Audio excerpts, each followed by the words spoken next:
Welcome back. The program is live and presumably in living color, depending on where you are. Let's continue with a program. How about that? Great to have you aboard, and let's get to some headlines here. College football meetings in New York continue. Actually, they're now over. The Sports Business Journal meetings, and pretty much every major figure in the sport, from the president of the NCAA on down, has spoken. Mark Emmert yesterday saying we need help from Congress on athlete name, image, and likeness. President Emmert, you need help, period. But anyway, when you have to ask Congress for help, you got problems. Have you been watching this Congress lately on television?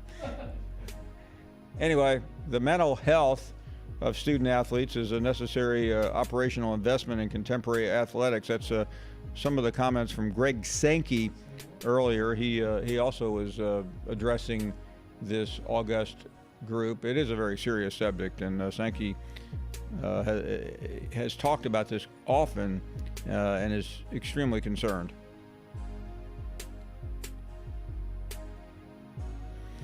Meanwhile, another, I don't know, I should have gone by there. I was in New York today. I guess I missed all the rumors. By the way, this is 2019, the 18 playoff being floated. Remember last year, same time, same station? It was being floated again. And then it vaporized into the cold winter air. Will this time be different? We're going to talk to Ross Dellinger a little bit later. He was at the meetings, and see what he has to say. We welcome you to the program, and Lane Kiffin is eyeing UCF's Jeff Lebby for the Ole Miss OC job. You know much about Jeff? Obviously, Lane does. Mel Kiper chiming in. To his chances, slim to none, of falling out of the first round. Thank you, Mel. I don't know how you know that without having a medical evaluation, but it's never stopped Mel in the past, has it? No. My name is Paul Finebaum. The name of the program, The Paul Finebaum Show. Sometimes you wonder, you go out of town for a couple of days, you see somebody like spray painting your name out. Ken Niumatalolo, say that after a beer. He's the Navy coach, and he will be with us. One of my favorite coaches. He's a fantastic coach. The aforementioned Dellinger. John Talty, who is also among my absolute faves from AL.com. And maybe even the Army coach, whose name is easier to pronounce than the Navy coach. The Army-Navy game is Saturday, in case you were wondering why we were going Army-Navy on you. Anyway, let's get to your phone calls at 855-242-7285. That is our number. And let's talk to Chase, who is in Atlanta. Hello. Hey. Hey, how are you, Paul? I'm well, thank you. I'm from Atlanta. I'm a big Florida fan. So I have to ask you, so we've been struggling with recruiting, specifically getting the big-time five-star players. So what do you think this potential two-loss season, given we're going to be going up against Virginia, mean for recruiting Florida going forward? And especially, what it means to lose a lot of the key players we have. We are losing, like the receiving core, but also retaining guys like Kyle Trask. Well, so I think Kyle Trask is the key, and otherwise Felipe Franks would not have left. I think it's a huge shot in the arm. It shows that Florida is back, and Dan Mullen is doing exactly what he was hired to do, and that's win a significant number of games. 10 is good. 10 is great. Still a few more things to accomplish, like beat Georgia, but that could be around the corner. Great to have you on. Thank you very, very much. Richard is up next. Hey, Richard. Hey, Mr. Paul. I'm Richard. How are you today? I'm well, Richard. Thank you for calling. Hey, man, this is my first time on the show, and our football team in Pelham, we just got done lifting, and we're all sitting here. We've been trying to get in your show, and we're all hyped right now, man. Thank you so much. So you're at Pelham High School, is that right? Yes, sir. We're at Pelham High School. I'm pretty familiar with it. My first residence in Alabama was very close to Pelham. It's a great place. And I think I've seen you before. Have you ever went to eat at the Lloyd's restaurant on 280? Have you ever been there? I've been there a million times. It was one of my favorite places when we lived in Birmingham. My wife and I went there all the time. Dang, man, that's awesome, man. And how do you think about how Joe Burrow's going to do on the big stage coming up? Well, you mean another big stage, because I think he's played pretty well on the big stage in Bryant-Denny Stadium and the Mercedes Dome. Do you not think he's going to be able to handle playing Oklahoma? Oh, I think they're going to murder them. But what do you think about Clemson or Ohio State? I'm a pretty big Ohio State fan this year. So you think they're going to take it all? I didn't say that. I mean, right now my pick would be LSU. Are you an Alabama fan? No, sir. I go for Ole Miss. Hotty toddy. Hotty toddy. But we ain't no good, though. So, I mean, there ain't much I can say about it. How'd you end up being in Alabama if you're an Ole Miss fan?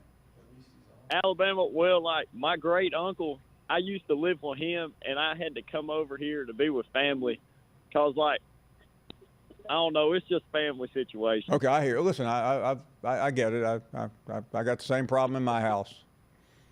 Well, yes, sir. Well, thank you for taking our call. We all love you, man. We're going to try to get in around, like, every day after workouts if that's good. Now, is Pelham, is that where Dabo Sweeney went? It is. Is he I mean, is his picture up in the weight room or something? I mean, there's some in the gym, like, if you walk in and take a left by the concession stand, it's right there. Like, everybody, he's like an idol around here, man. Yeah, well, same way. We all love him. Same way at Clemson right now. Hey, thanks for the call, buddy. Good to have you on. Really do appreciate it. Sparrow is up next in Alabama. Hi, Paul. Hello, Sparrow. I'm surprised you took my call after I was such a jacktail to you last time, and I wanted to call and apologize for that, Paul, because that's not like me. You know, we're not usually. Well, I'm not like that to you. Well, I'm so trying to remember. You were accept unhappy my with apology. you. What were you? You didn't like something I said about Saban. Is that right? Yeah. So you know, it's like all of us Bammers, you know, thinking that having to look at the situation, and there's a lot of reasons for the situation. But Paul, I wanted to ask you a serious question about Saban, and you know, when you talk about the dynasty and where it's at, and you know, we hear it all the time being talked about. Let me ask you this, because I know you saw this with Coach Bryant. How do you think a coach in Saban's situation, how should that end? Well, first of all, let me clear something up about the dynasty, Sparrow. I had somebody send me the rankings, the recruiting rankings, and said, hey, you're wrong. The dynasty's not over. Let me inform people of this. Being number one in recruiting does not count as a dynasty. A dynasty, Sparrow, is winning the national championship. And, I mean, I'm amazed that people like you would get mad at me, because you know better than anyone how much I've supported the Alabama program. But Alabama has won 2 national championships in the last 7 years. That is not exactly a dynasty. That's a great record. It's better than anyone other than Clemson. But, you know, winning 5 out of 9 is a dynasty. Winning 2 out of the last 7 is a trend. Right. Okay, Paul. But listen, I want to ask you that. So, how does someone like Saban? How does he put a bow on this in the end? Well, listen. There's only Sparrow. You're trying to hit a moving target if you're Nick Saban. Do I think he may win another national championship? Absolutely. He's the best coach in college football. He's got among the top 2 or 3 best programs. So he's in a position. I mean, to win the national championship, you have to be in position to win the national championship, and he has been in position every single year. Right. So, but that's what I'm saying, though. When you get to the top and you're living on the top of the mountain for so long, and he's got a great legacy. So how is Well, listen, why should he? Why should he? I mean, Bear Bryant retired because he was a sick old man. Right. Nick Saban is not a sick man. He's a healthy, even though he's almost the same age as Bryant. You wouldn't. And all I can say is I've covered both of them. Now the difference between me today, covering Saban today, and me covering Bryant. Is I was a really young guy covering Bryant. He looked incredibly old. I'm younger than Saban by 4 or 5 years, but he doesn't look old to me now. He looks pretty normal. Right. So I mean, it's really the difference of somebody in their 20s looking at someone in their 60s, and someone in their 60s looking at someone in their upper 60s. Right. But and by the way, my eyesight is not nearly as good as it was back then. Right. I mean, I once wrote an article about Bryant that said that the lines in his face were like craters in the moon. I mean, they were so indented. Wow. I mean, I wouldn't say that anymore. Right. But Paul, you're wiser now, absolutely. But you have to admit, how does someone like that? I mean, how do they wrap it up? Well, listen, Sparrow, I will tell you, having covered people for as long as I have, you never know when it's over. Okay, in Saban, I don't think it's over for Saban. Now, if he had lost, if he goes 7-5 next year, I would say, you know what, I think it might be over. But he lost 2 games this year. They were both narrow losses to 2 top teams, including the #1 team in the country. So, I mean, I always thought you wanted to go out earlier than later. And I was talking to an athlete once. He said, "No, you don't want to leave anything on the table. You want to, you'd rather be carried out than go. You know what? I could have played another year, or I could have coached another year." I mean, I frankly believe Nick Saban will coach for a couple of more years. I don't think he's going to coach for 10 more years, but I think he can coach for 3 or 4 more years. Up against the break, more to come, more of your phone calls, and plenty of guests. We are coming right back. Welcome back. The program is live and presumably in living color, depending on where you are. Let's continue with a program. How about that? Great to have you aboard, and let's get to some headlines here. College football meetings in New York continue. Actually, they're now over. The Sports Business Journal meetings, and pretty much every major figure in the sport, from the president of the NCAA on down, has spoken. Mark Emmert yesterday saying we need help from Congress on athlete name, image, and likeness. President Emmert, you need help, period. But anyway, when you have to ask Congress for help, you got problems. Have you been watching this Congress lately on television?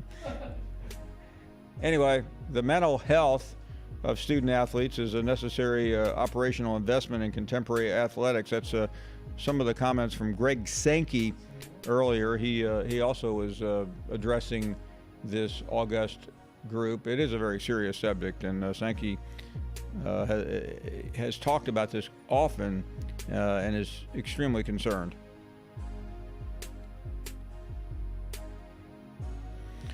Meanwhile, another, I don't know, I should have gone by there. I was in New York today. I guess I missed all the rumors. By the way, this is 2019, the 18 playoff being floated. Remember last year, same time, same station? It was being floated again. And then it vaporized into the cold winter air. Will this time be different? We're going to talk to Ross Dellinger a little bit later. He was at the meetings, and see what he has to say. We welcome you to the program, and Lane Kiffin is eyeing UCF's Jeff Lebby for the Ole Miss OC job. You know much about Jeff? Obviously, Lane does. Mel Kiper chiming in. To his chances, slim to none, of falling out of the first round. Thank you, Mel. I don't know how you know that without having a medical evaluation, but it's never stopped Mel in the past, has it? No. My name is Paul Finebaum. The name of the program The Paul Finebaum Show. Sometimes you wonder, you go out of town for a couple of days, you see somebody like spray painting your name out. Ken Niumatalolo, say that after a beer. He's the Navy coach, and he will be with us. One of my favorite coaches. He's a fantastic coach. The aforementioned Dellinger, John Talty, who is also among my absolute faves from AL.com.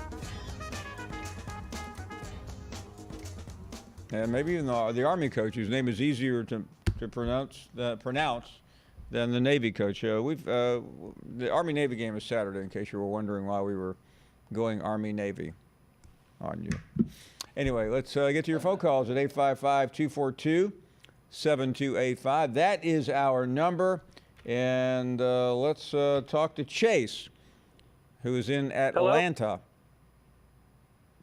Hello? Hey. Hey, how are you, Paul? I'm well, thank you. I'm from Atlanta. I'm a big Florida fan. So I have to ask you, so we've been struggling with recruiting, specifically getting the big-time five-star players. So what do you think this potential two-loss season, given we're going to be going up against Virginia, mean for recruiting Florida going forward? And especially, what it means to lose a lot of the key players we have. We are losing, like the receiving core, but also retaining guys like Kyle Trask. Well, so I think Kyle Trask is the key, and otherwise Felipe Franks would not have left. I think it's a huge shot in the arm. It shows that Florida is back, and Dan Mullen is doing exactly what he was hired to do, and that's win a significant number of games. 10 is good. 10 is great. Still a few more things to accomplish, like beat Georgia, but that could be around the corner. Great to have you on. Thank you very, very much. Richard is up next. Hey, Richard. Hey, Mr. Paul. I'm Richard. How are you today? I'm well, Richard. Thank you for calling. Hey, man, this is my first time on the show, and our football team in Pelham, we just got done lifting, and we're all sitting here. We've been trying to get in your show, and we're all hyped right now, man. Thank you so much. So you're at Pelham High School, is that right? Yes, sir. We're at Pelham High School. I'm pretty familiar with it. My first residence in Alabama was very close to Pelham. It's a great place. And I think I've seen you before. Have you ever went to eat at the Lloyd's restaurant on 280? Have you ever been there? I've been there a million times. It was one of my favorite places when we lived in Birmingham. My wife and I went there all the time. Dang, man, that's awesome, man. And how do you think about how Joe Burrow's going to do on the big stage coming up? Well, you mean another big stage, because I think he's played pretty well on the big stage in Bryant-Denny Stadium and the Mercedes Dome. Do you not think he's going to be able to handle playing Oklahoma? Oh, I think they're going to murder them. But what do you think about Clemson or Ohio State? I'm a pretty big Ohio State fan this year. So you think they're going to take it all? I didn't say that. I mean, right now my pick would be LSU. Are you an Alabama fan? No, sir. I go for Ole Miss. Hotty toddy. Hotty toddy. But we ain't no good, though. So, I mean, there ain't much I can say about it. How'd you end up being in Alabama if you're an Ole Miss fan? Alabama, well, like my great uncle, I used to live with him, and I had to come over here to be with family because, like, I don't know, it's just family situation. Okay, I hear. Listen, I get it. I got the same problem in my house. Well, yes, sir. Well, thank you for taking our call. We all love you, man. We're going to try to get in around, like, every day after workouts if that's good. Now, is Pelham, is that where Dabo Sweeney went? It is. Is he is his picture up in the weight room or something? I mean, there's some in the gym, like, if you walk in and take a left by the concession stand, it's right there. Like, everybody, he's like an idol around here, man. Yeah, well, same way. We all love him. Same way at Clemson right now. Hey, thanks for the call, buddy. Good to have you on. Really do appreciate it. Sparrow is up next in Alabama. Hi, Paul. Hello, Sparrow. I'm surprised you took my call after I was such a jacktail to you last time, and I wanted to call and apologize for that, Paul, because that's not like me. You know, we're not usually Well, I'm not like that to you. Well, I'm so trying to I remember. really You feel you were accept my unhappy with apology. you. What were you? You didn't like something I said about Saban. Is that right?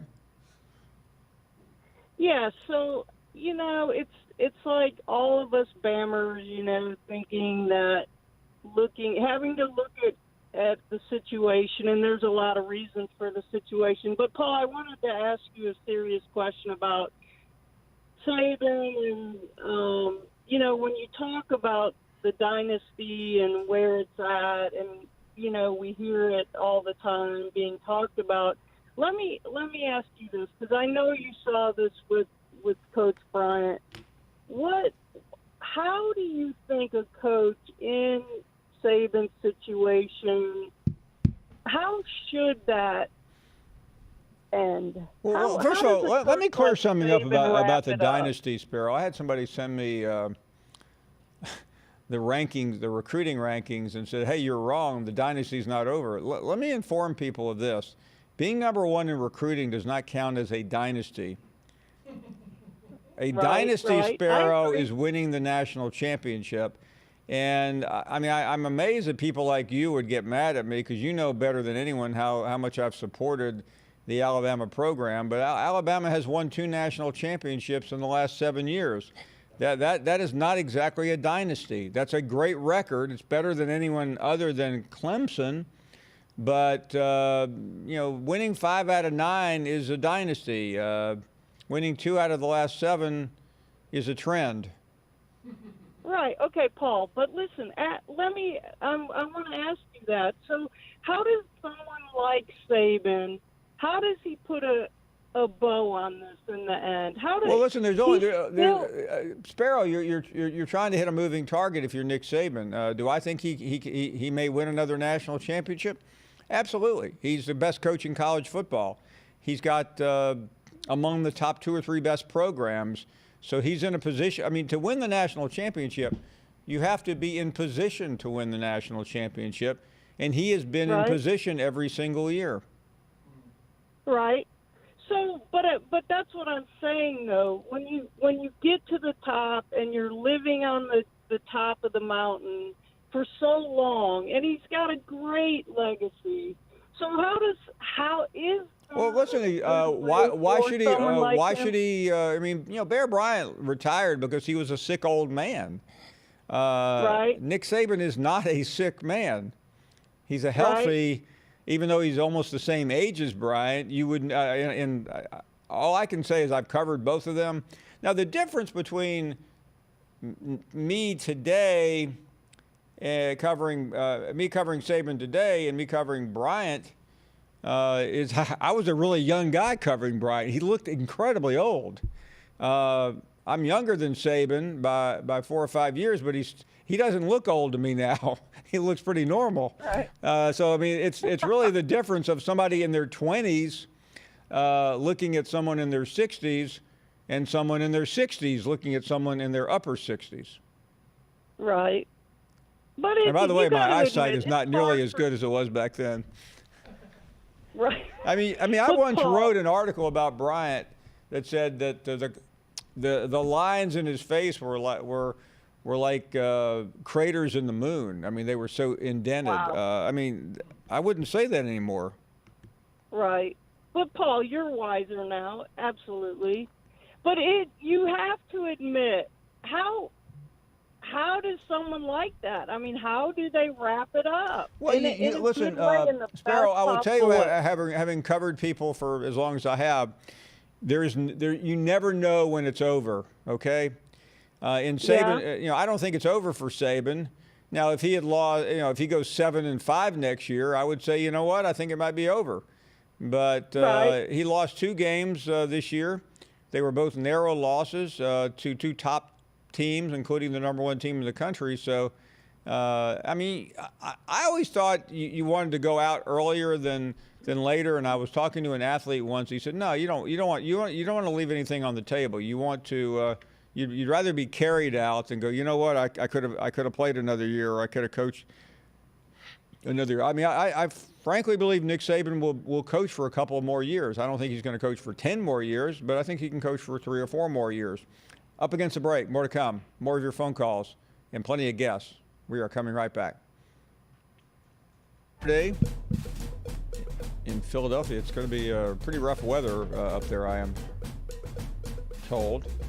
It's been a competitive game for a long time. It had not been, but couldn't be any closer than it is right now. The president is expected to go to the game. That will be his second college football game of the year. Pretty soon, Donald Trump will be calling in the show. That's right, Paul. And we're ready for it. What are you guys wearing? It's we always promote the game. Go Army. Go Navy, beat Army. And so there's a helmet out there. Let's go Knights. We've got a coin to promote the love a 120th commemorative coin to commemorate the 120th meeting, and they sent us these awesome hats. Right. We said, can you send us a couple ball caps, please, that we can wear on the show to sort of help promote the game? And they sent us these foam, amazing these are tank amazing. And battleship hats. My battleship's huge. But this is one of the great... I could shoot your battleship with my tank hat, I feel. This is one of the great games in college football, Paul. I still like the fact that it gets its own day on the schedule. Now, if we talked about an 8-game expansion, Paul, do you think one of the sacrifices would have to be Army-Navy not getting its own college football day? Or do you think this will always have its own day? Yeah, I mean, this would be the most logical week to have the game because next week is bumping, and you could do it next week, but next week is getting really close to Christmas. Right. Yeah. Some traditions obviously get moved around a little bit. Yeah. So I think, as great as this one is having its own day, as long as they always play at the end of the season, I'm okay with it. I don't know why you couldn't have this game on the championship Saturday. Yeah, I mean, there's plenty of room on that day. I like it getting its own spot, but it also might serve well as an appetizer to an amazing day of huge football. I mean, you could play that game at noon on championship Saturday, and it would go up against the Big 12 game. Like, who cares? It's fair. Welcome everyone back. We'll have the Navy coach on first. I'm still working on the phonetic pronunciation. What was that again, Mark? Ken Niamatalolo. I'll just say Coach Ken. How about that? I've interviewed him before. It's always a challenge. Let's go to Red Dog next. That's not hard to say. Red Dog, you there? Hello. Go right ahead. You're on the air. Paul, you make sense of it all.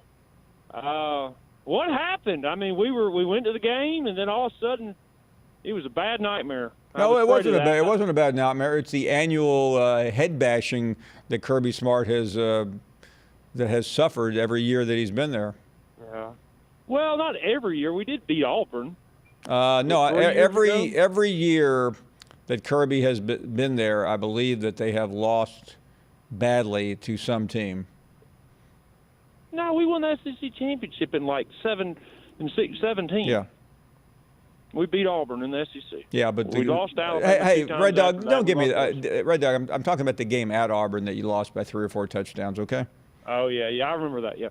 Well, here's my point. I'm going to this point. So everybody's down on Jake Fromm, and you look back to the Rose Bowl year. Jake Fromm Red Dog, see if you can do me a favor. Just make a point. Don't give me a history lesson, okay?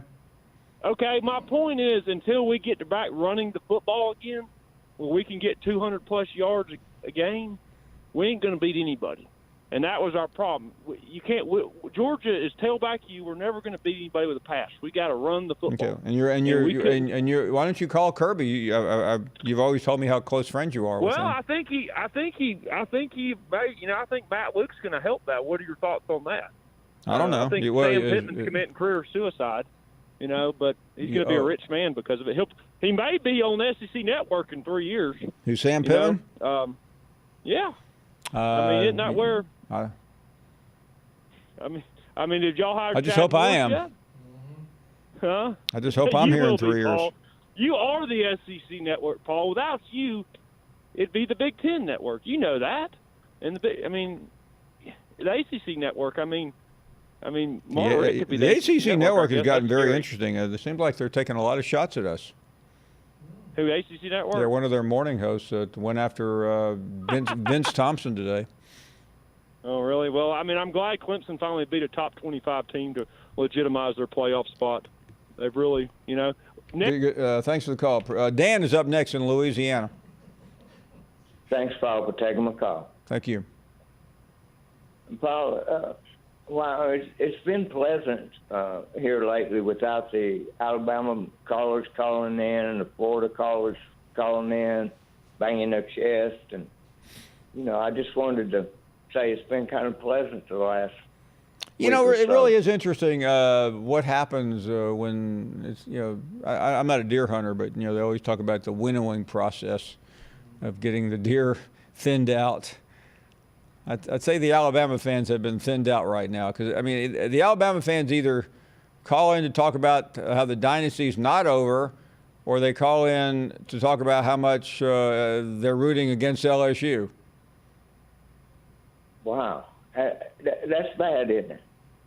That's really bad. Well, listen, I don't care who you root for, but I don't think it makes you look good when Squirrel tries the same call every day trying to trash Joe Burrow. Well, I don't know, Paul. They, just like they used to tell us, just win, baby. I hear you. But anyway, I was wondering maybe sometime could we have a smack day or a some kind of day like that where we could just call in a jacktail day that we could just call in and say anything bad about another team or somebody. Well, Dan, that's pretty much any day that ends in a Y on this show. Huh? Yeah, absolutely. We can do that anytime you want. Jeremy is in South Carolina. Hello, Jeremy. Hey, Paul. Hey, what's up, Paul? How you doing? We're doing great. Thank you. Pretty good. But hey, well, I was just calling me. I just wanted to thank you and the SEC Network and all y'all for just poking at the Clemson Tigers all year long. And I think we're going to win it all again. And well, good. That's all I got to say, Paul. That's all I got to say. Good. Well, what else can you say? Clemson fans know one thing. We won last year. We're going to win this year. Don't bother contextualizing anything. Just, we're going to win. There you go. Because we're Clemson. Terry is up next. Hello, Terry. Hey, Mr. Paul. How you doing today? We are great. Thank you. All right, I just wanted to tell you that I'm a big Ohio State fan, and I know you probably don't think so, but I live in Birmingham, and if I ever see an Ohio State fan, I start jumping up out of my seat. I usually call the police if I see an Ohio State fan near me. Oh, wow, I don't know about that, Mr. Paul. We're some nice people over here. Well, that's the southern version of Ohio State fans. The Ohio version of Ohio State fans are not so crazy. How do you think so? Well, because I know a lot of them. Yeah. Oh, yes, sir. I got you. I just want to talk about how Ohio State's going to beat Clemson. And I have another thing. I got a question. How do we really know if Clemson's that good when they don't really play anybody? Well, when they have played somebody, they have beaten them. Last year, they played Notre Dame. They beat them by 27. They played Alabama. They won by 28. They've beaten Ohio State by 31 the last time they played about 4 years ago. Do you remember that game? But, Mr. Paul, that was 4 years ago. This is a different Ohio State. Well, I just gave you two games from this year, so from the end of 18. Listen, I have no idea. We'll know in 2 weeks. Everybody has an opinion until then, and my opinion is different than yours. We will take a break. The Navy head coach will join us shortly. We'll talk about that big game and why it's so important. Kirby Smart, we tried to decipher what Red Dog said. We're still waiting for the UN translation. But, guys, what does Kirby need to do? Does he need to change the approach or stay status quo? Change the approach. It worked for LSU. Right. It's even worked for Nick Saban at times as well. I was going to say, everybody who's changed it, it's worked for them. They came into this year with national title aspirations. They had a great offensive line, which was bragged about by everybody. And all true. It just didn't work in the big game against LSU. And it fell apart against South Carolina. So, Paul, I mean, if you lose out on Mike Bobo as an OC here, and you bring in Matt Luke as your O-line coach, what do you have to do? It's worth remembering Mike Bobo was not the most popular OC at Georgia. Right. There was what is it? Run the ball, Bobo, or Yeah, didn't hand the ball to Gurley famously on 1st and goal. Do you First year think of SEC Network. that Georgia needs to change up a little bit and freshen up the offense? I'd like to talk to Kirby Smart about that. What would you advise him to do? I don't give advice to coaches. That's fair. I mean, just from their fans' I sake, just though. advise network executives on what they should do. But do you have to listen to the fans a little bit? I mean, listen, I don't think Kirby Smart needs to listen to anyone. I mean, he's a very successful coach. I think there are reasons why the Georgia offense stuttered this year. Was it the receivers? Was the lack of original play we calling? talked about it in May and June. They didn't have a very strong complement of receivers, and it came back to haunt them. Right, no playmakers, especially compared to the LSU and Bama playmakers. It's not even in the same league. But the thing you got to wonder about, I do think I would want to know your thoughts, Paul, is the window somewhat starting to close, though, with Tennessee and Florida back on the rebound in the Well, East? hold on. I mean, Tennessee had to fight like crazy to go 7-5. I don't. I'm not sure Tennessee is. They got a lot of momentum. I think Florida is the school you have to be careful about. Welcome back to the program. We are glad you are here, and certainly we are going to change the focus for just a few minutes and talk about this man right here. He is the head coach at Navy, Ken Niumatalolo, and look at his just amazing success. He's the most successful coach in Navy history. Not only that, in our encounters with Coach, he has just been so extraordinary. And you expect that at the Naval Academies, but Coach walks, not only talks the talk, he walks the walk. Coach, thank you very much. I know it's a busy time. We really appreciate you making time for us here on the program. Good afternoon, and I hope all is well. Paul, how you doing? No, thanks for having me. It's an honor to be on your show. I mean, love what you do, and it's an honor to be on your show. Thank you so much. I know sometimes as a coach, you're hung up on what coaches get hung up on, getting ready for this game. But I am interested, with such a long lead time, how do you prepare from the last game a few weeks ago, and space it out, because you don't want to be ready for this game 2 weeks ago. You want to be ready Saturday afternoon. Yeah, it's a great question. I'd heard Coach Belichick and talking about the Super Bowl. One of the things he did is, like, the first week they made sure they had most of their stuff in, because the second week, it's about players' tickets and some of the other distractions that ended up happening. We obviously played in this game a ton, and we try to do similar things, make sure that the majority of our stuff's in. If anything in the second week, maybe a little bit of refining, maybe taken away, but try not to add.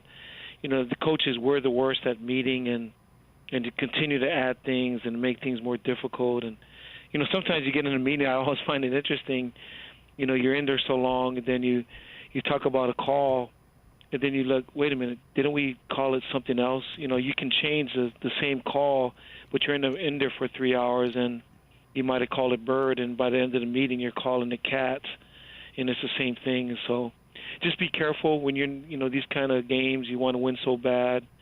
Sometimes there can be a paralysis by overanalysis, and just, don't get too complicated. Allow your kids to play.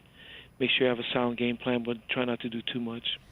Coach, listen, it's not easy coaching against anyone, and Navy plays some major opponents every single year. But how would you say it's different when you walk out there and look around and see the environment, which is one of the most extraordinary in sports? Does it feel different when you're looking across the field and it is Army?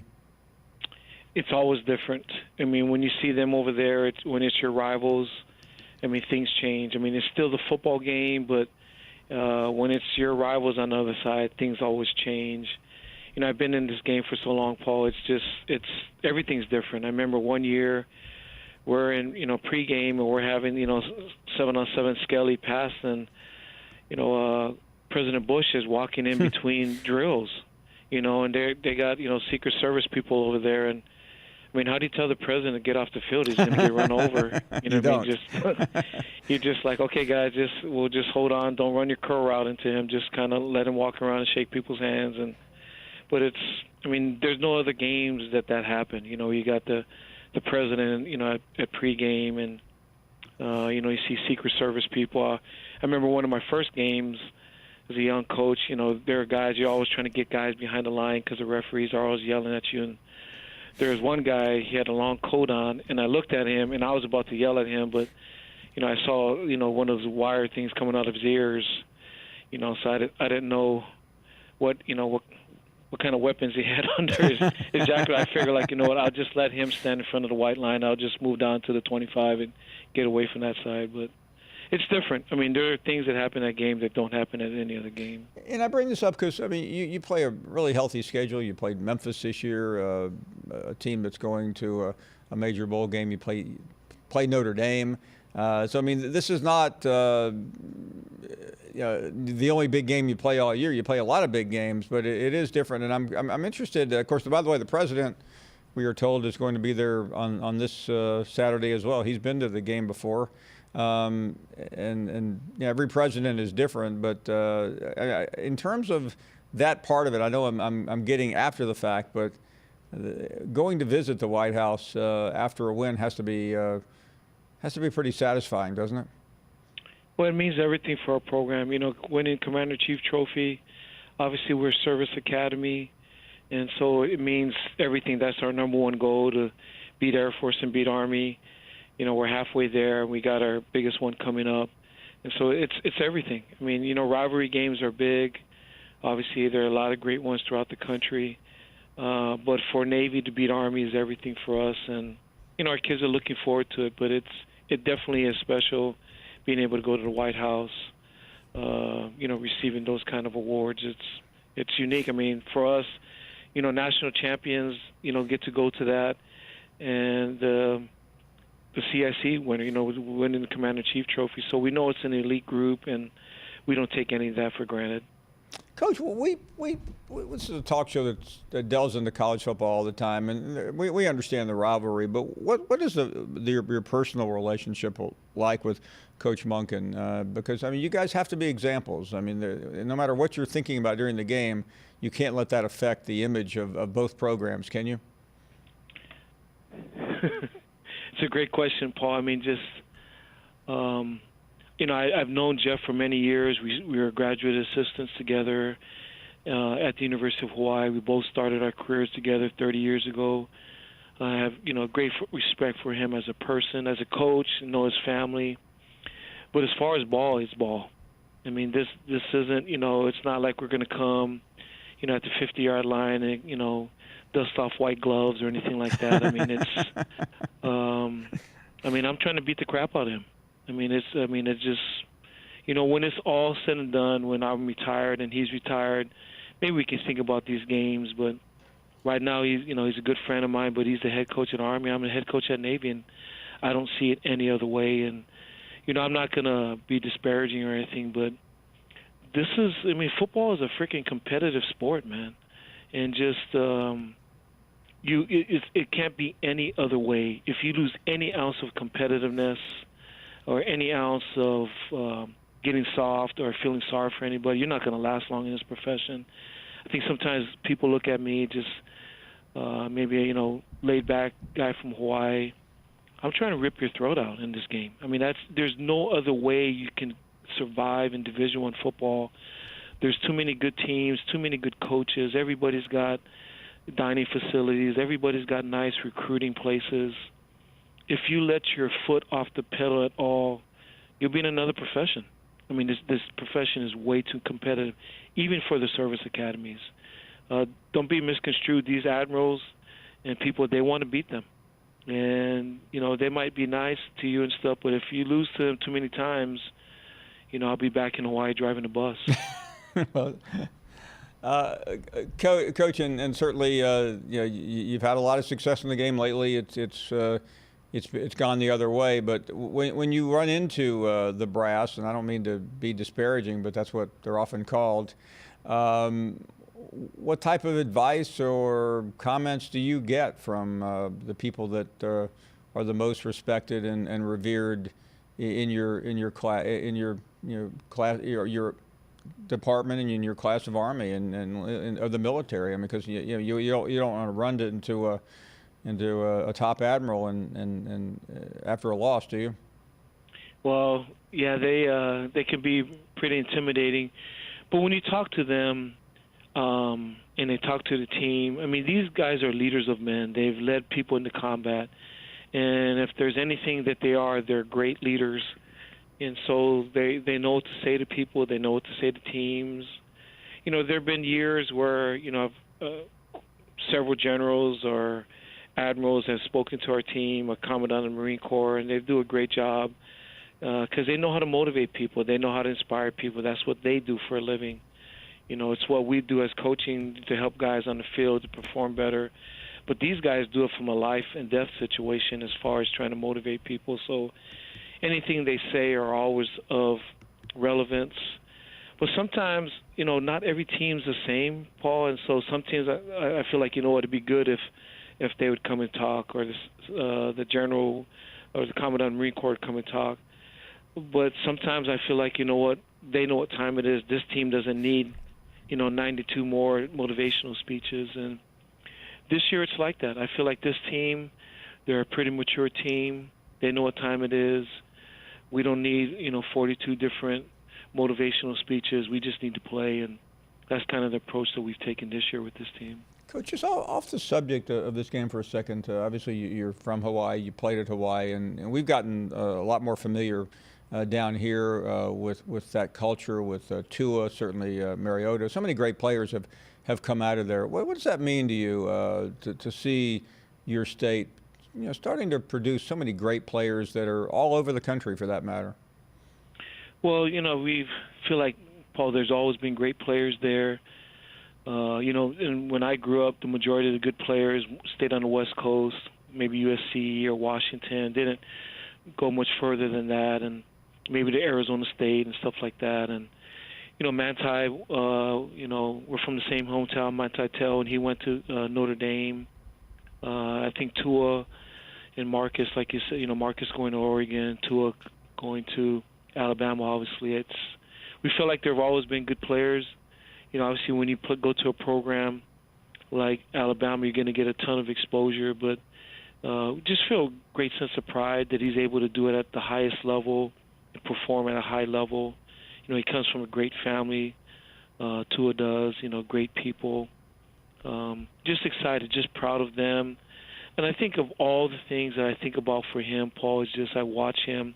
Obviously, his football skills are off the chart. For a school like Alabama, with all the storied players that they've had, and to see the records that he's performed and how well he's done. But I'm also proud of the way he's conducted himself and carried himself. He's given all of us, in the state of Hawaii, a great sense of pride. Milton McKenzie. Oh, sure. Milton at UCF. Kenzie's done a great job there. Even with Kenzie's injury, he's still. I've been so happy with the way those guys have performed and conducted themselves, both on and off the field. We're nothing but pride for those guys. Well, Coach, you've always been fantastic coming on. We wish you all the best on Saturday, and look forward to chatting when maybe the pressure isn't quite as intense as it is right now. All the best. Thanks, Paul. Thanks for having me. Take care. Oh, great. Thank you so much. What an amazing gentleman. We talked to him a number of times, and I love that line. He said, yeah, I'm friends with Coach Monken, but our job is to beat the crap out of them Saturday. I mean, that's football, and if you know anything about this game, if you got some spare time and are curious, read John Feinstein's The Civil War. It's one of the best sports books ever about that particular game. We're up against a break. More of your phone calls at 855-242-7288. Yeah, it's been an unbelievable year from an offensive production standpoint. And, of course, going on the road early, winning that game at Texas, of course, with Burrow completing a huge play there in the fourth quarter that gave us the real get-over-the-hump play in that ball game. Of course, just the big wins. I mean, the Alabama win on the road was huge. And, I know Tua was banged up, and they had a young defense, but to really, to get over that hump, they beat us 8 years in a row. That was just such a huge victory for us to go through Tuscaloosa and do it that way this year. And we've got a lot of upperclassmen. We had four guys come back on the offensive line. We've got all these weapons all over the field, and to be a good quarterback, you're only as good as the people around you. And Burrow's had the luxury of having not only a great play caller with the addition of Joe Brady, Ensminger and Brady really kind of co-coordinating the thing. Kind of reminds me of Kiffin and Sark. My brother played at SC under Pete Carroll, and they had that kind of a two-headed monster out there when things were going good. And, Brady's just brought a huge offensive element to, this team, which is loaded with upperclassmen and weapons galore. So that's been the funnest part of it. It's fun to watch these games when we used to watch LSU go, 3 yards, a cloud of dust, backfield stuff, double tight stuff. But now we can actually score some points, and it's a ton of fun. Well, just the evolution of the spread for sure. Giving him the opportunity to be dynamic opens up a lot of different throws for him, quick throws, deep throws. We're in 4 wide, 5 wide receiver sets. I love when we motion Clyde Edwards out of the backfield. And, he's won some one-on-one battles out there running routes too. And when he is in the backfield, we get him the ball as well. And so you have to cover really every blade of grass against them. And he ran this offense in high school. He ran it under Urban Meyer. Urban Meyer's a buddy of mine. He's told me a lot about him before he ever came to really be the player that he is at LSU. And he said, man, he's such a gifted leader. He's got some eludability. That's a word, I guess, that not a lot of people would use. Pocket presence is unbelievable, quick release, timing, and accuracy. But it's all, the anticipation's there. He's got all the weapons, like I said. But being in this offense it's got to be so much fun for him. A year ago, I think in the red zone he threw 5 touchdowns all year. This year he's thrown 28. So we're spreading it out and finding weaknesses in defenses where LSU's never done that before, and so we're utilizing our strengths is what we're doing. We welcome you back. Really glad you're here, and let's continue with more phone calls at 855-242-7285. Adam is in Ann Arbor, Michigan, the home of Jim Harbaugh. Paul Finebaum, how are you doing, sir? I am doing great, thank you. Paul, I'm a big fan. I've been listening to your show for a very, very long time. I was talking to the guys that answered the phone. I told them I was in a very, very interesting predicament. I'm from Alabama, graduated from Alabama in 2009, moved up to Ann Arbor, Michigan for work, and Right. My boss is a Ohio State grad. So how do I keep these people happy up here? No, there's no way. I mean, first of all, I've never seen a Michigan fan that was happy yet. They're not very happy up here right now, and they don't seem to be very happy to play us in the ball game. But Paul, real quick, I had one thing. I was listening to you these past couple of weeks on LSU, and I happen to be one Bama fan that agrees with you 100%. I think Coach O is a great coach. I think he's came a long way from where he was back in the day, back at USC. I think he deserves all the respect and glory that he gets right now. And Burrow as well. I think he's one of the best quarterbacks I think I've seen in a long time, especially at LSU, and definitely deserves the AP Player of the Year. And I guess he's going to get the Heisman. Oh, no, he's going to win it all. That as well. Yeah. And then one last thing. I was interested about Saban's demeanor on the sideline these past couple of seasons. It just doesn't seem like he's into the game as much as he used to be. Is that a result of his age, or what do you think? No, I just think he's frustrated. When Nick Saban is a perfectionist, and when things don't go well, he loses it. Yeah, I agree. Well, thanks for taking my call, Paul, and great show and really great. Thank you very much. Great to have you on. I'm a big fan of you. Yes, sir. Take care. Good to have you. Good stuff. Let's move along and talk to Josh in Georgia. Hello, Josh. Hey, Paul, how are you? I'm well, thank you. I was wanting to ask you, how do you think Matt Luke's going to do at Georgia, and do you think Georgia's going to lose all those recruiters that Sam Pittman had? I don't. I think Matt Luke is a great recruiter myself, and I suspect that he'll be able to stop the hemorrhaging. I mean, Matt is a very personable coach. And how do you think Sam Pittman's going to do at Arkansas with his recruiting? Josh, I don't know. I mean, I think that's to be determined. I think there's a lot of people who like what they've seen. We hope to talk to Coach tomorrow night and maybe get an update. But he's inheriting an absolute mess, and regardless of his personality, it's going to be more difficult to recruit to Arkansas than I think it's ever been, because when you don't win an SEC game in 2 years, players just become disillusioned and go, why do I want to go there? I mean, you hope they do. So yesterday, a story started circulating that maybe Urban Meyer would be the next coach of the Dallas Cowboys. Today, Colin Cowherd started promulgating a theory that Nick Saban would be. I guess it's an open season, considering the Cowboys will have an opening in about 2 weeks. Will they? I think they might just keep Jason Garrett for the next millennium. Wouldn't it be great if Jason Garrett got to the Super Bowl but lost and they still fired him somehow? They seem completely incapable of firing him, but it is kind of the silliest of silly season rumors when these luminaries from the college game start getting linked to a Dallas Cowboys job that they don't want and probably wouldn't be. All right, so the Paul, best let's just suited take to. those two names. Who would take it first? I'm not saying either one of them would, but Saban or Urban to the Cowboys? Saban would not take it. I mean, Bill Parcells, who's part of the Belichick tree, actually he was before Belichick, went out there and Bill had no success because he had no control. And Urban wouldn't take it because Urban is a control freak. He's an authoritarian. And I mean, listen, I know Jerry Jones. He's a nice old guy, but I wouldn't work for Jerry Jones for. Well, maybe I would. Yeah. So, but that's the thing. It's worked for him before. I mean, you look at their Jimmy Johnson.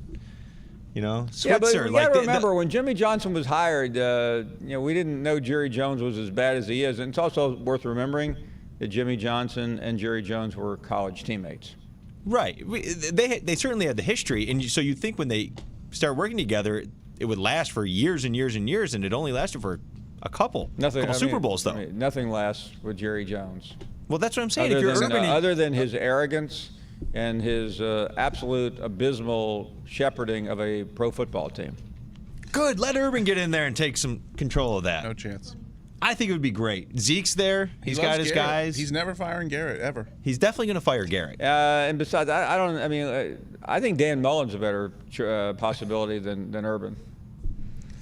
Fire up the next rumor here it cycle is. there. Dak Prescott, Dan Mullen. See, upset alert, Dan Mullen? Not hard to figure that connection, is it? We had a great first hour with Coach Ken from Navy. More of your calls at 855-242-7285. John is in Louisiana. Hey, John. Hey, Paul, how you doing? I am doing great. Nice of you to call. Thank you. Paul, I've called in before. I've come in a name under Fishbone, but hey, three things I wanted to talk to you about today. I'm really disappointed in Squirrel. Squirrel is always one of my favorite callers of yours. Him and Bobby from where was Bobby from? Birmingham? Yeah. But Squirrel always seemed like he was a huge SEC supporter. And then with this LSU being there, he sounds like he's really down on LSU and not supporting the conference. The number two thing I want to say is I tried to call early in the season, Paul. Actually, beginning of the season, I had a prediction that LSU was going to lose to Texas and Austin, and then they're going to win out and win it all the way to the national championship. So we'll see how that works out. And the last thing, Paul, do you realize who LSU played in the '58, their first national championship? You know what? I don't. They played Clemson. Oh, wow. The second national championship, 2003, they played Oklahoma. Yeah, and they played Ohio State in the other one. I'm sorry, and then the last one was Oklahoma. So they've played all three of these teams in the national championship. That's pretty interesting. That is true. Hey, thanks, John. Appreciate the call. Let's move along. And Mel is in Birmingham. Hey, Mel. Hey, Paul, how are you today, sir? I am doing great. Okay, our dear friend Richard Jefferson, be sure and tell you hello. One of the great lawyers, really, in anywhere for that matter. I don't want to, pigeonhole him just with the South. I mean, Richard is one of the preeminent criminal defense lawyers in this country. Yes, sir, he is. But he said, be sure and tell you.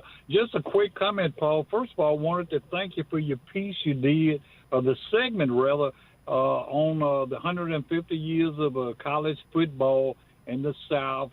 Beautiful, beautiful job. Thank you. And then the second thing I want to thank you for is I wanted to speak or change the subject for just a minute. Our dear friend Mike Anderson. Mike, of course, as you know, is now at St. John's.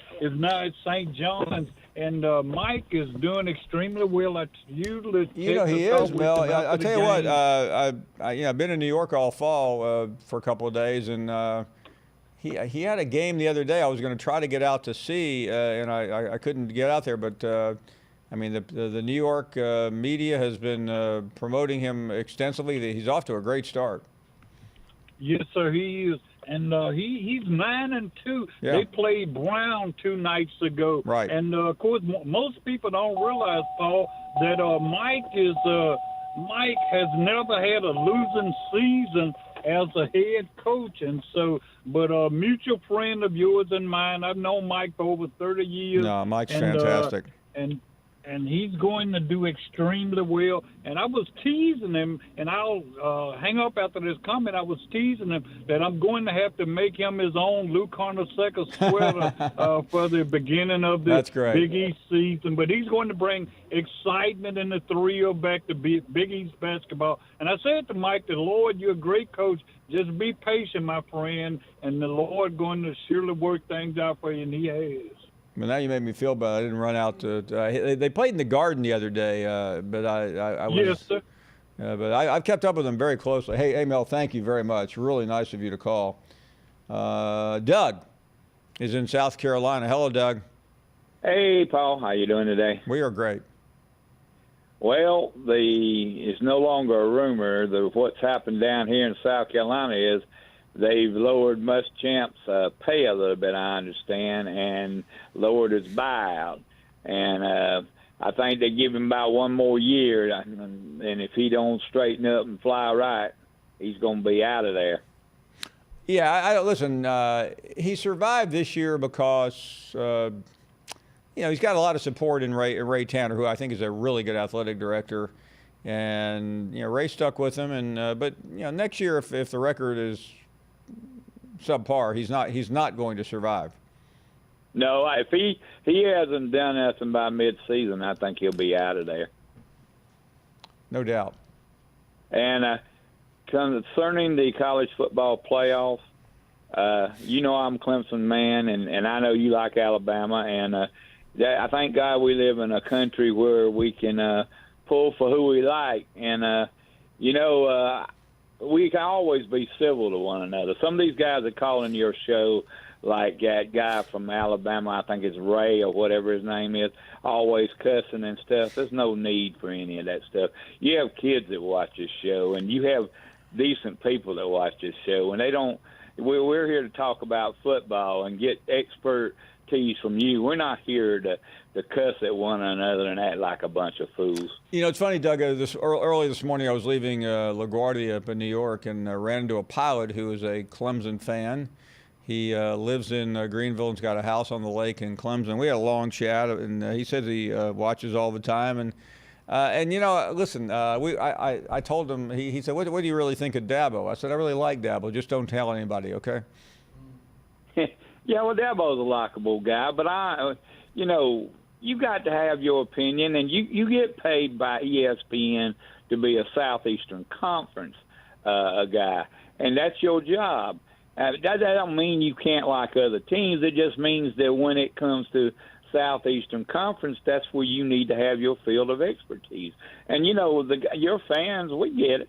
We call the guy. I watch your show every day, and my wife does too. We like your show. You do a great job. Well, thank you, and thanks. I was talking to this pilot again, and I am convinced that outside of some of the bigger SEC fan bases, Clemson might be next in terms of total number of people that tune in every day. Because listen, we joke about it. We're fair. I think they have a great program there. It's an extraordinary program. Mike is up next in South Carolina. Hey, Mike. Good afternoon, Paul. You were talking about something that Colin Cowherd said about Nick Saban. Yeah. Cowherd had Saban resigning at the end of the 2010 season when they lost to Auburn, and again 2013 he had him resigning. It's just ridiculous. He pulls stuff out of his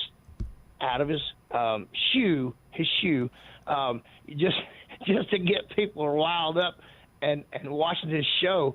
You know, he's a commentator is paid to commentate, but I lost all respect for the guy, you know, for his bearing and his knowledge after he started talking about Saban, you know, a few years ago. You know, there's somebody else on TV that here's what Cowherd said, because he said it on this show. He said I want this was in I believe 14. And he went on to say, I want all you Alabama fans who love Finebaum and hate me to know right now you're driving around, and I'm here to tell you you're going to start losing to Gus Malzahn. Next year, Auburn's going to be better than Alabama. Auburn is going to go into Tuscaloosa and beat Alabama. They're going to beat Florida State. This was in 13, excuse me. They're going to win back-to-back national championships. Did I miss both of those? He was kind of off about that, wasn't he? Listen, Colin Cowherd is very good at what he does.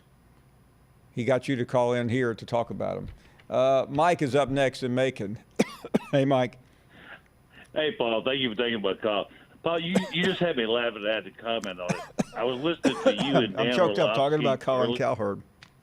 What's that, Mike? I was listening to you talk about with Dan Orlovsky about the players playing in the bowl games, and I heard Orlovsky say that when he was in Connecticut, that his year that they went to the bowl game, that he wouldn't have sat out no matter how much money you had offered him. That it was that important to him, and I like Orlovsky, and I know he's your friend, but he also wound up being a 5th-round draft pick and a journeyman.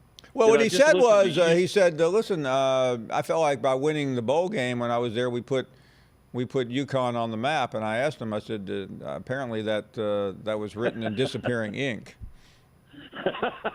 Well, that's true. He's good. No, Dan is a phenomenal analyst. I mean, and the thing about Dan I like is he's never met an opinion he didn't like.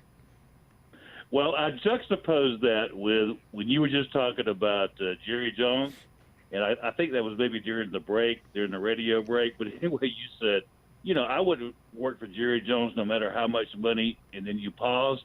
You made me start laughing so hard. Well, listen, I mean, I think anyone who says they wouldn't, there's no amount of money that, I mean, we all do things for money. I mean, look at me right here. Yes, sir. Absolutely. I mean, no one in their right mind would do this normally. You do a great job. Hey, thanks, Mike. Appreciate the call. Going to get myself in trouble with my bosses again. Wow. 855-242-7285. That is our number. We have more guests and more phone calls. We have just an hour and 12 minutes into the show. I know it seems like longer, doesn't it?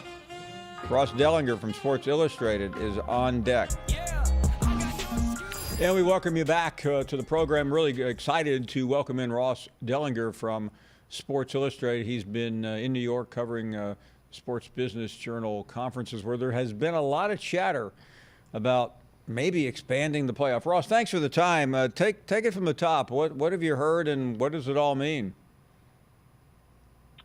Well, just talking to a few ADs in New York, you know how it is. You kind of smooths with them a little bit off the record, and the college football playoff is certainly a topic of discussion this year, and it was kind of made clear to me that look, we're bantering about expansion.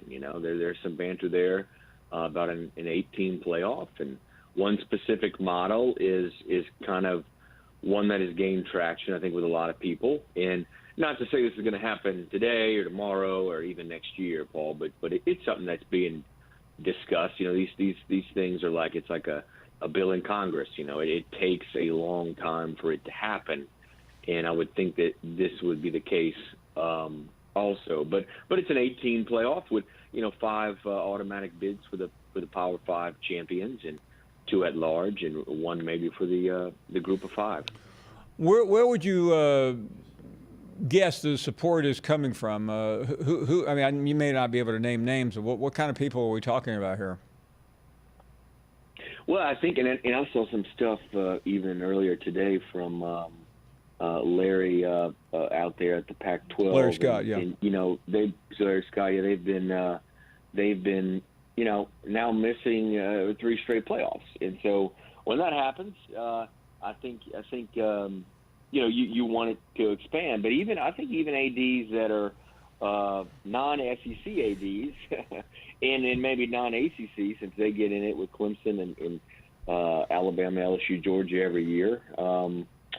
Outside of them two, I think there is some real support for the playoff, in the Big 12 and the Big 10 out west of the Pac-12 and in the group of 5 if they were to get a spot. So I think all but those 2 conferences are in pretty good support of it, and the people I talked to are they weren't necessarily from the ACC or the SEC, and certainly the one that told me that model that's being talked about is not from either of those conferences. So, I think there's support for it, and now you see people talking about it. Like I said, Larry Scott talking about it publicly, Delaney talking about it publicly a lot. It's gaining more and more traction. I think every year it'll gain more and more traction. And whenever they decide to make the move and expand, because it is inevitable, whenever they decide to make that move, it's probably going to be 2 years until it actually will be implemented. So we're still a ways away. I mean, if they decided this year, it wouldn't be implemented until maybe 2022 at the earliest.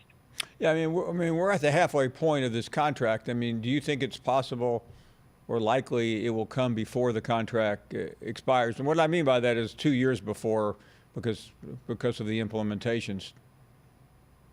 Yeah. I saw some things that Larry Scott said today about how we've got this contract and he doesn't foresee it happening before the contract is over.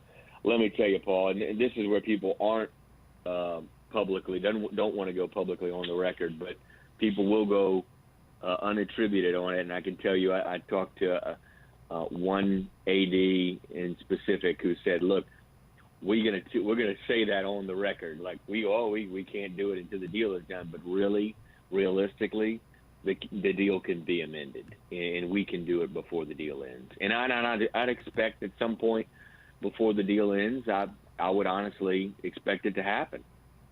Talking to Ross Dellinger. Ross, you were among the very first writers who brought Joe Burrow to our attention in terms of a chance to be as successful as he's turned out to be. I mean, we are now 2 days away from his coronation of winning the Heisman Trophy. Go back to the beginning when you first heard the news that he was heading to Baton Rouge. Did you think this would be possible? It's funny, Paul. His announcement date when he announced that he was going to pick LSU and to transfer there was literally my last day with the Advocate as an LSU beat reporter before I moved on to Sports Illustrated. So it's been about a year and a half, and I remember that day vividly. I remember hearing that it was coming, and then his tweet late that night he sent out saying he was going to LSU. No, to get back to your question, absolutely not. I didn't think he'd be leading the Tigers at 13-0 a year and a half later in the Heisman Trophy favorite, heavy Heisman Trophy favorite, maybe the biggest winner we've ever seen in the Heisman Trophy as far as votes go, first place votes go. So I did not expect that. I don't know if anybody did. I think LSU knew it was getting a pretty competent guy that would come in and take the job. I think they absolutely expected him to take that job that first year, and he did. And it was somewhat close, I think, during camp, but I think they always had in the back of their mind that this was going to be their starting quarterback, and that's why they went out and recruited him and got him. But to do things like he's done this past season, I don't know if anybody even from LSU expected that the day he announced. However, I think this summer, I go back and think of conversations I had with people around LSU this past summer, and I think a lot of them did actually know that they could have something special here. And it wasn't just with Joe Burrow. I think it was the combination of Joe Burrow and Joe Brady. I think it was a combination of a kid who is really accurate and pretty athletic in an offense that uses his talents and the receiver's talents. And something they didn't have last year, and they kind of knew that they had it this past summer. A lot of people were really confident. Now, I don't know if they really expected the number one seed in 13-0, but here we are. Before you go, you mentioned Joe Brady, and I want to also bring up Dave Aranda. He was clearly interested in the Vegas job and maybe some other jobs. It didn't happen that he's taking those. But do you expect him to be at LSU next year? And also, what is LSU working on to keep Joe Brady there?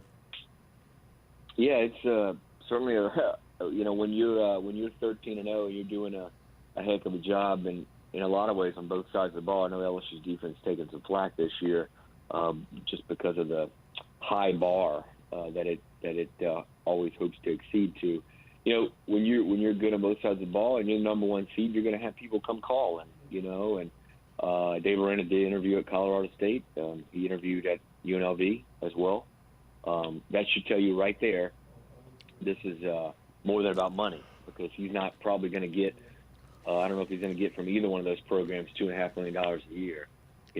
I think he wants to be a head coach. I think NFL defensive coordinator is somewhere too that he might aspire to be eventually. So LSU has done everything it can to keep him. They're not going to pay him $3 million to be a defensive coordinator. I don't think he necessarily wants that. I think it's not about money anymore with Dave. It's about kind of moving up, whether that's NFL DC or that's a college head coaching job. And I think we should all keep our ears open, especially in January, February, when the NFL coaching cycle begins, of Dave Aranda potentially moving on or at least interviewing like he's done. As for Joe Brady, it's a little different, obviously. For Joe Brady, it's maybe it is a little more about that contract. He's going to be able to get LSU's got a very lucrative plan, I think, in place to keep him. Has something been signed on the dotted line? Not that I've heard, but there have been discussions, and LSU seems to be very confident. But we've got to all remember Joe Brady spent 2 years in the NFL, and it'll be interesting to see if that's a place he wants to go back. And I don't know really the answer to that, but I do know that LSU's confident in its plan, and it's discussed it with him. Great stuff. Ross Dellinger from Sports Illustrated. Ross, be well, and hope to talk to you again as we begin to work our way toward Atlanta in 2 weeks. Thank you very, very much. Yeah, thanks, Paul. You got it. Ross joining us from New York. Hypothetical 14 playoff. Anyone want to see LSU, Wisconsin, Ohio State, Baylor, Clemson, Oregon? That'd be a pretty good game. Oklahoma, Georgia, I could watch that. Where's Bama? Bama wouldn't be in a 12-team playoff. No. Can't have a playoff without Bama. Sure can. About to have one. No. 8-team playoff. Hasn't happened yet. We still have yet to have had a playoff without Bama. So you wouldn't, Paul? Look at that. Look at those matchups. I mean, come on. That's just an extra week. It's great. Everybody who says that these are not compelling matchups is tricking themselves, I feel like. Who wouldn't want to watch Oklahoma, Georgia again? They played a great game a couple years ago. I'd like to see them have a little revenge match. LSU, Wisconsin, clash of styles. It's got me choked up. Can't wait to see it. All right, Paul, so I'm the only one on this. I know, sorry. I'm having a coughing attack. Paul's checking his email. So this is actually a good one, though, because, Paul, it's eventually going to happen. right? It is inevitable. If Ross is to be believed, yeah, it sounds And inevitable. who wouldn't believe Ross? He was there. Well, first of all, it was always going to happen. Just a matter of when.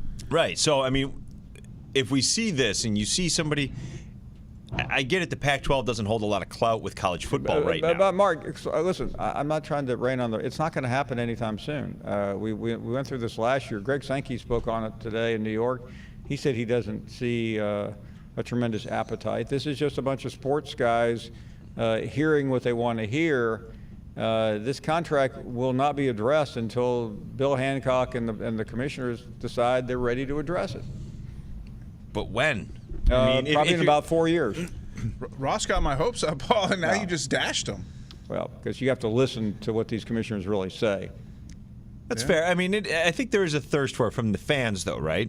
I mean, the playoff is well, working. although I'm a proponent of expanding, but we barely got 4 teams in this year. I mean, Oklahoma, frankly, didn't deserve to be in. Right, but that just gives it that extra intrigue. If it's 8, where then you can kind of say, okay. If it's 8, we dilute it even more than we had it this year. Right. I mean, there were 3 great teams this year. Right. It's a matter of are we trying to decide who's the most deserving, or are we trying to provide the most I would entertaining suggest you games call in your December for the bosses, fans? Mark, because they have a pretty big piece of this pie. But in the beginning of the year, I can tell you where they work. They're up in New York. All the narrative in the beginning of the year, or throughout the all off season, was there was only 2 teams. It was just Alabama and Clemson, and only one of them made it through. I want more. Welcome, everybody. Welcome back. Glad everyone is here, and let's talk to Jerry in Tennessee. Hello? Hey, Jerry. How are you today? I'm well, Jerry. Just wanted to throw something at you. Tennessee, when Tennessee plays Ole Miss again, don't you think I just wanted to pour some gasoline on that. Hey, Jerry, why? Let me ask you a question. I, as a Tennessee graduate, I feel like I have a license to ask you this. Okay. Why are you still bitter at Lane Kiffin? Oh, I'm not. Well, you just got through saying you wanted to pour gasoline when Ole Miss plays Tennessee, so what are you talking about? Well, I'm just, it's going to be a extra interesting rivalry. Really? Let me put it that way. Tennessee and Ole Miss? I mean, that's about as about as uninteresting a rivalry as you can get. Here's what I'm thinking. The only reason that Lane was successful at Tennessee was because Monty Kiffin, Ed Ogeron, and Jim Chaney were the assistant coaches. He's only there 1 year, Jerry. Yeah, I know. But hey, by the way, Jerry, Jerry, let me ask you a question, Jerry, he failed at USC. He failed at the Oakland Raiders. He didn't. First of all, he didn't fail at. Let me ask you this question. Sure. He's at Tennessee, and he gets offered his dream job of going to Southern California. You really begrudge him the opportunity to leave Tennessee to go to Southern Cal? No, I do not. Well, so what's this call about then?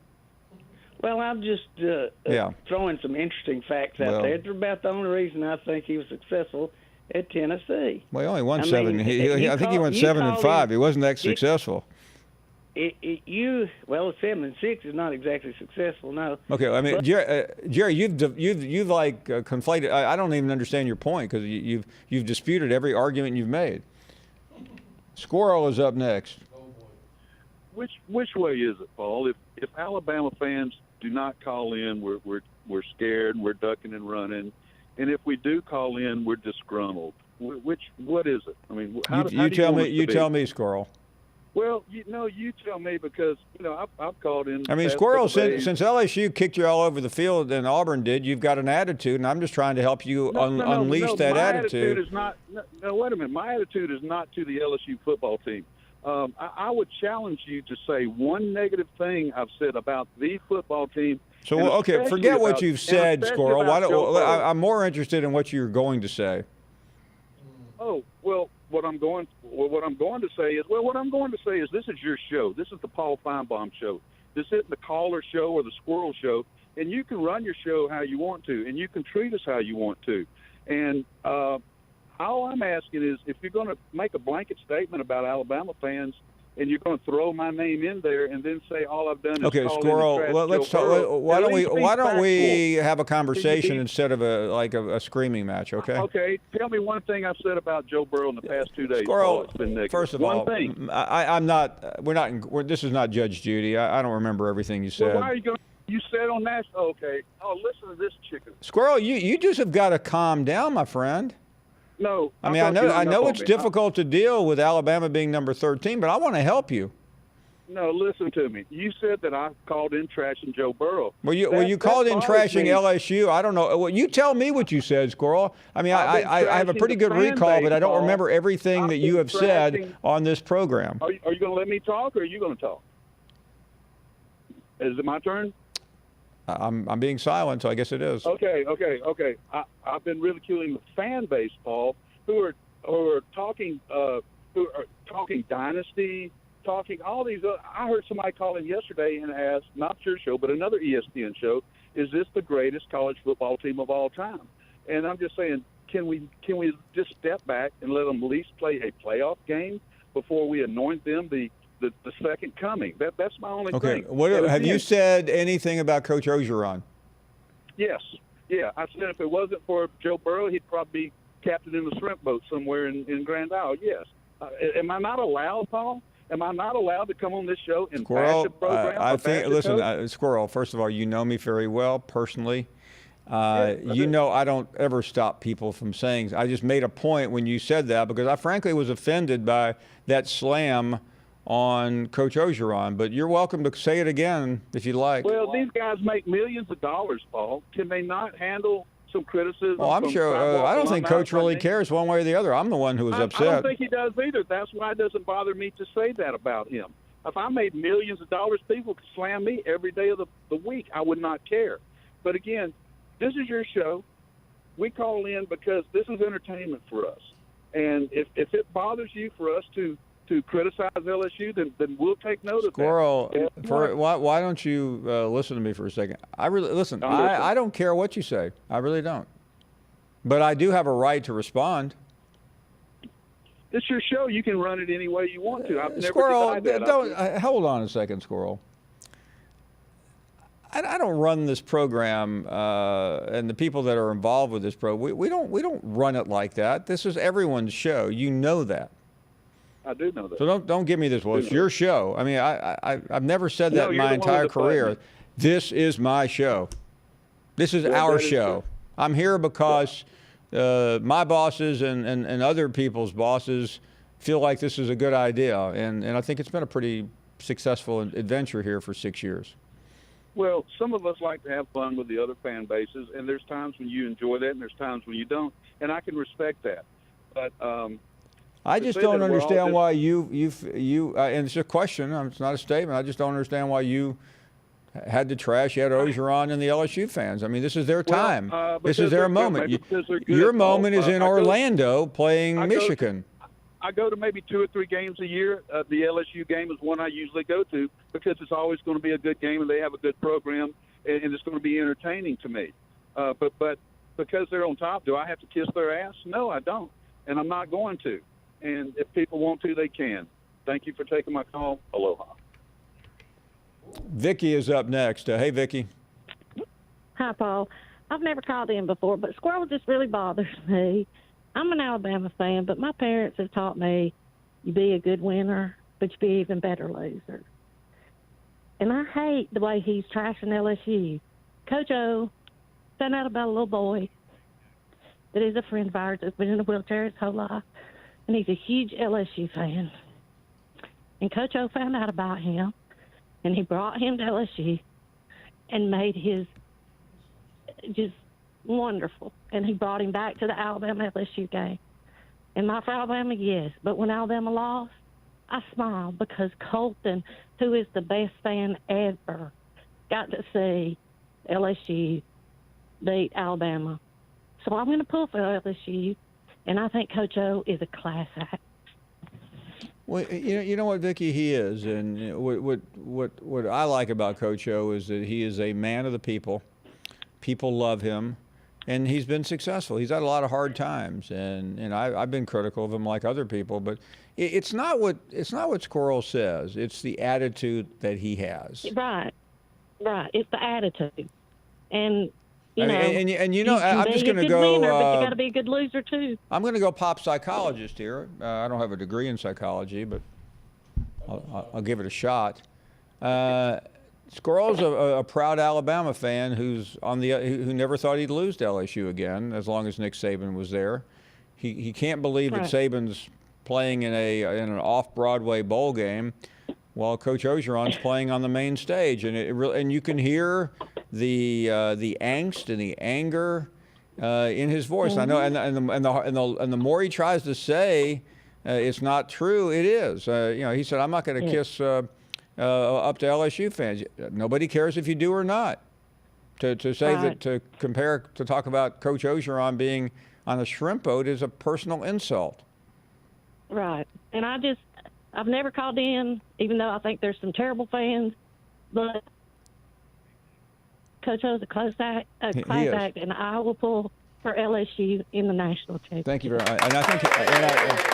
And I think hell just did freeze over the fact that I'm attacking an Alabama fan and defending an LSU fan. There's a new world order here, folks. Go Tigers! Back after we'll still be hating. That is the question. I like this new Squirrel. I'm a big fan of this Squirrel. What Squirrel said about Joe Burrow was unconscionable. What did he say about Burrow? I have no idea. Oh, okay. Listen, there's nothing wrong with hating another fan base. It's just funny to. Paul, is it fair to say it's funny to everybody else to hear Alabama fans say it? It's pretty funny to me. I mean, look, not all of us knew Alabama fans prior to this show. I mean, it's been 10 years since they, haven't been. Decade of dominance. Right. It is a decade of dominance, and as the decade rolls out, they didn't have the year that they wanted, and other people are starting to have good years, and to just find the Alabama fans on full tilt, and imagine if they lose to Michigan. No, don't even say that. I don't even. There's a caller on the line who wants to talk to you, Paul, who says that it's a must-win game for Alabama to beat Michigan in this bowl. When's the last time Alabama had a must-win game that wasn't a national championship or a playoff game? I don't know that it's a must-win, but it's a significant. Oh, it's a must-win. The win or loss is significant for sure. It's not like. How are you going to recover if you're Alabama? If you lose these, you're 12th. I mean, honestly, if they lose to Michigan, could they finish unranked? No. Come on, Mark. What? If they lose to Michigan, they would not have beaten one ranked team this year. They had a lot of injuries. I think Coach Saban was distracted. Yeah. From what? From the doing the Affleck Duck commercial. You know what? Yeah, that's a big issue. And the strength and conditioning coaches they're doing it with him. I mean, they got a lot of injuries. I do want to ask an honest question here, Paul, about Squirrel again. Is he a better caller than Jim from Tuscaloosa at this point? No. Is Squirrel the LSU and Jim the Alabama? I mean, Jim's got some issues, but I've never heard Jim dig himself a hole as deep as Squirrel has in the last 3 calls. Has Jim ever been banned from Twitter? I don't know, but I tried to help Squirrel out of the hole today too. He's beyond help. Threw him a rope. I love it. I need more of it. Welcome back. Glad you're here, and let's talk to David. Is in San Francisco. Hello, David. Good afternoon, Paul. Thank you. Thanks once again for taking my call. You bet. Listen, I want to compliment you on yesterday's programming. The segment with the marketing professional, I believe it was Vince Thompson. Vince Thompson, yes. I thought that was the most informative and fascinating segment you've ever hosted, and it got me thinking about the value of that SEC network contract, which was discussed. First off, just to make sure I have my facts straight, is the value of the SEC network's television contract the highest among the Power 5 networks? Yes. Easily. Got it. Okay, so my question is the following. Is the value of that contract relative to the other conferences, is it a premium because of the quality of the product?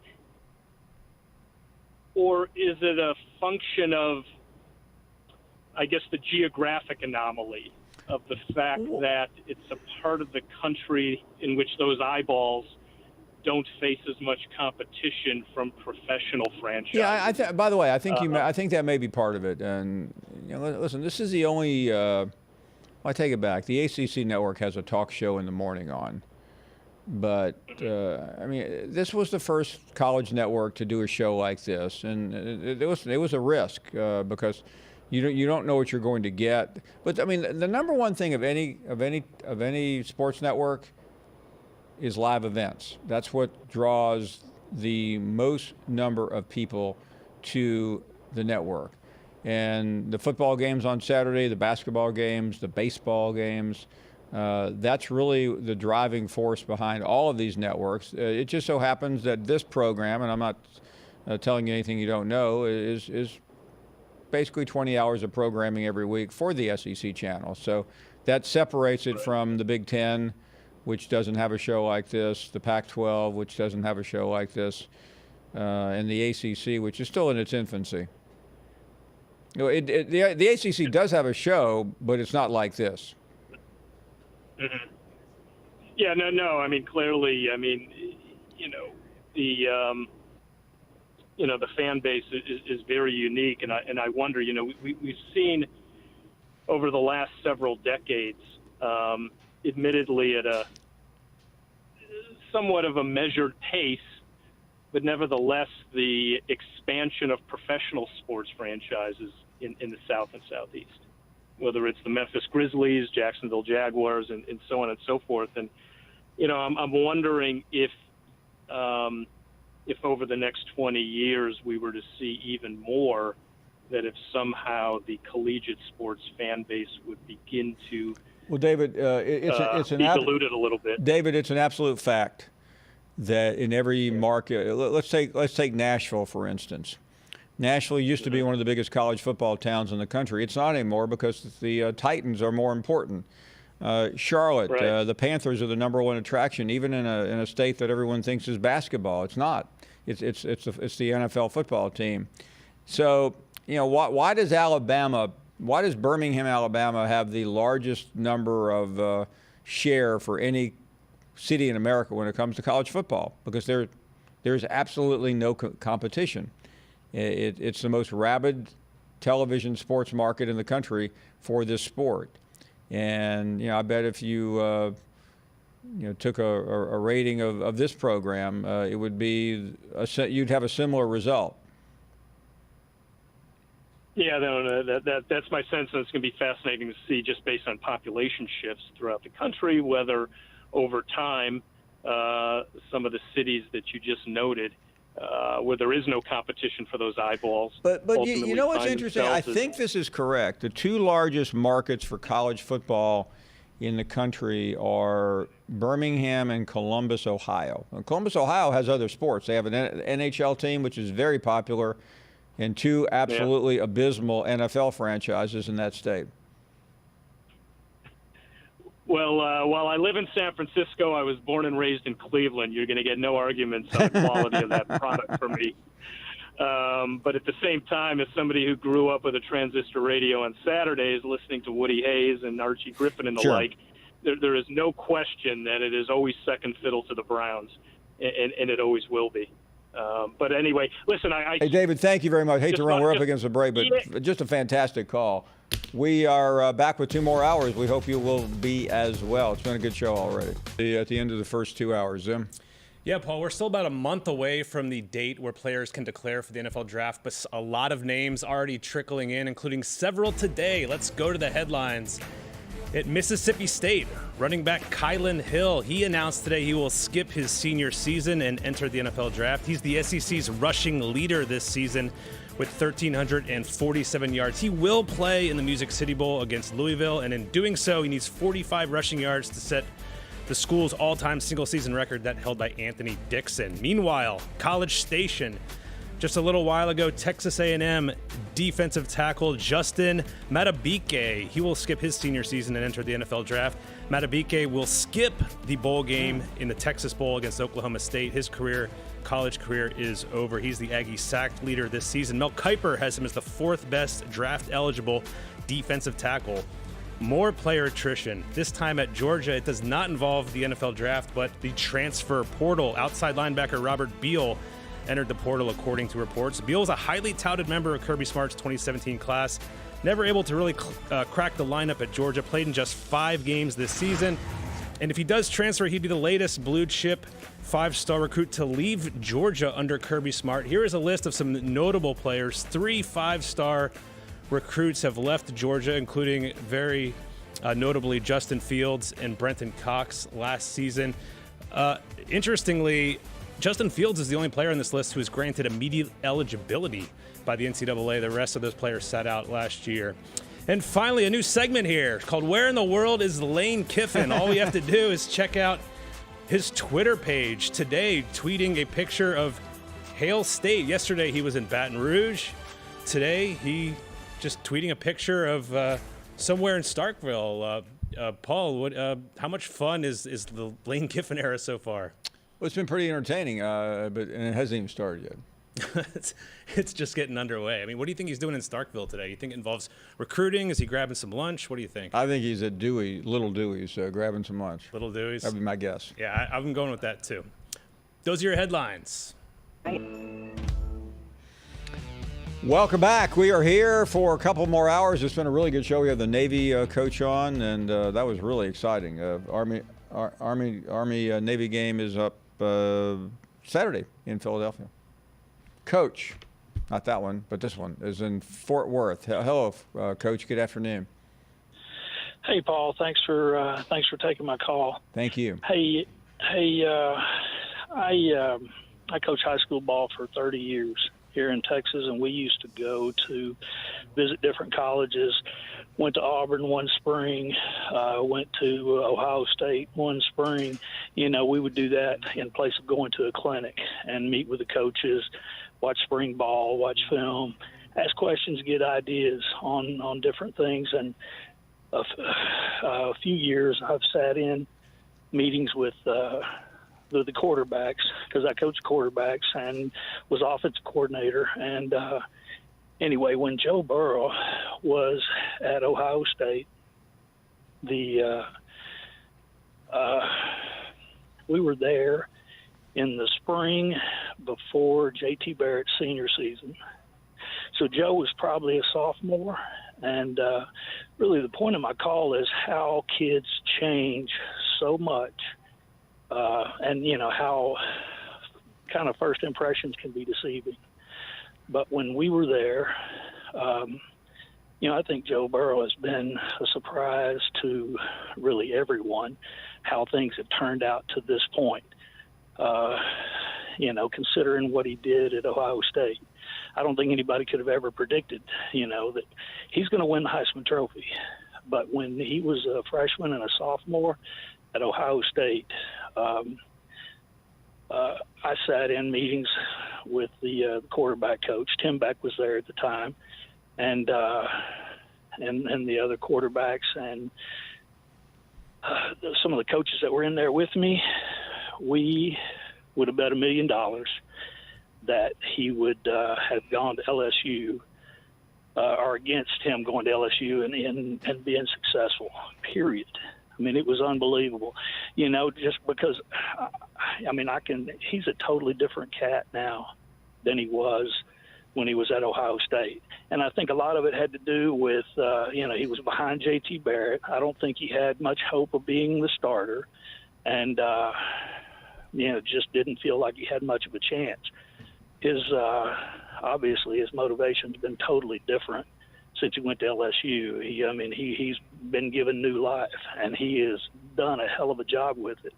But, I mean, it's just shocking to me to see him change so much. Let me ask you, Coach, as someone who as has coached that position for as long time, how do you explain it? I think Joe. He obviously always had the ability. You know, I think it's a matter of confidence. I don't know. I think Coach O's personality and Urban Meyer's personality are probably 180 degrees in different directions.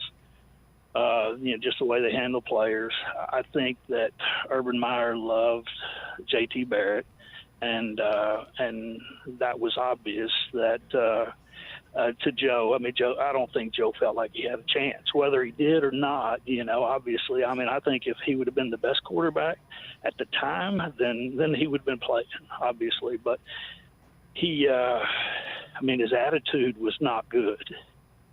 And then he came across as, pardon my French, he came across as being a dumbass. Really? Because his head was just, when I see him do interviews now and watch him, and how he presents himself and everything, he was a totally different kid. You think that's age at all, Coach? Yes, definitely. I think it's definitely maturity. And but his motivation, obviously, I think like I said, I feel like he got new life, and just going to LSU and starting from scratch, and he fit the system. I mean, there are a lot of things that work for him, but like I said, I think the ability obviously was always there. But man, he has blossomed in the situation or in the program, in the situation that he's in.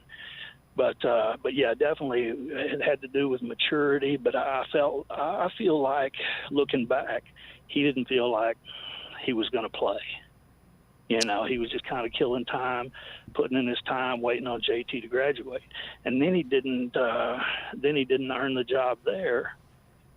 I think if I remember the story correctly, he broke his hand or something when he was competing with may have been with JT, but that certainly cost him. Hey, thank you very much for sharing that. John is up next in New York. Hello, John. Hi, Mr. Finebaum.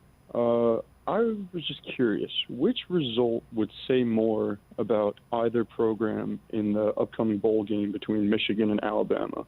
Would Jim Harbaugh being able to topple Nick Saban, or would Nick Saban being able to win without Tua and Dylan Moses and probably a few guys who are going to sit out the game? I don't see Nick Saban being affected very dramatically by winning this game. He nearly pulled off the win at Auburn, which is a much tougher team and a much tougher environment than New Year's Day in Orlando. I think this is really all about Jim Harbaugh, even though this is a devalued Alabama team for Harbaugh. It would be his signature win at Michigan, and I think he would feast on it quite a bit in the offseason. Okay. All right. Thank you, Mr. Finebaum. Thank you for calling. I do appreciate that. And can you imagine, Larry, if Jim Harbaugh beats Nick Saban in the Citrus Bowl? Yeah, I couldn't wait to hear you trash Saban like you normally do. And Squirrel's right, man. We can't say nothing. I mean, you're all over us, man. You know you are. So Larry, you're telling me that this show is, and me in particular, are censoring Alabama fans?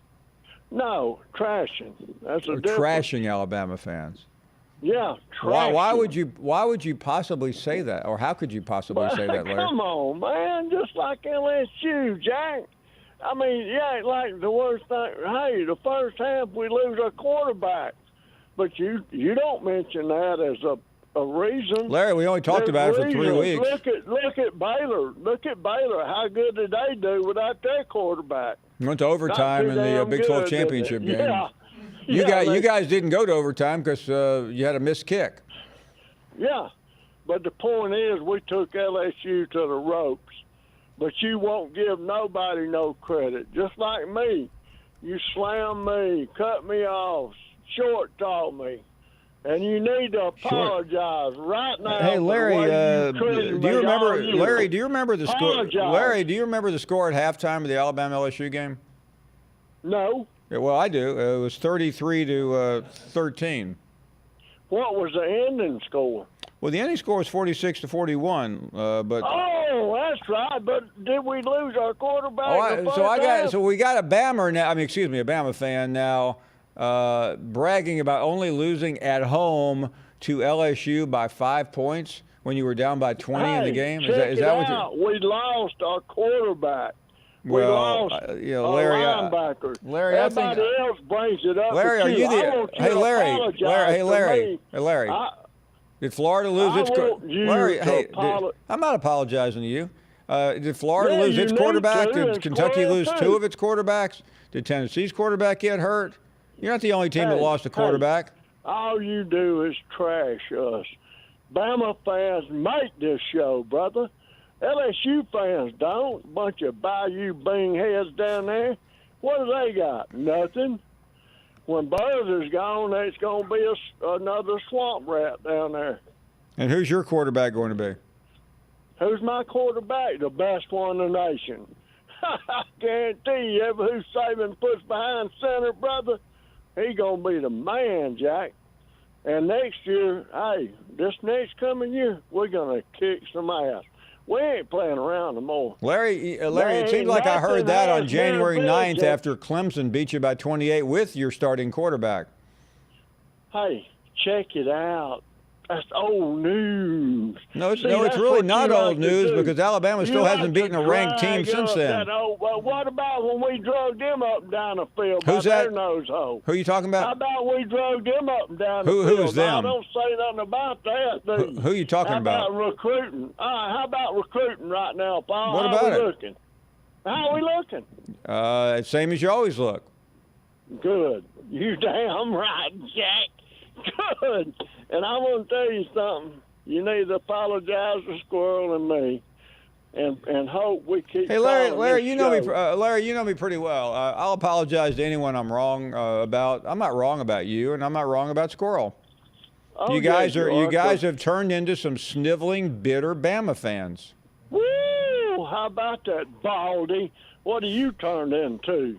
I'm the same person I was when the year began. Yeah, an a-hole. Roll down tide.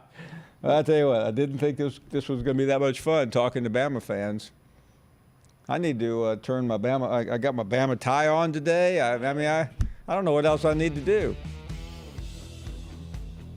We'll be right back on the Bama. Respect for Lincoln Riley, and I have a lot of respect for those players on that team.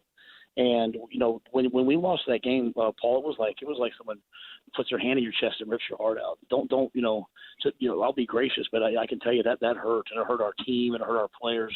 But I think it's my job as a coach to be classy at all times and to show our guys what it means to be a true competitor. And I grew up playing for Coach Paterno. I'm one of those guys. I grew up respecting the great coaches, the Vince Lombardis, the Bear Bryants.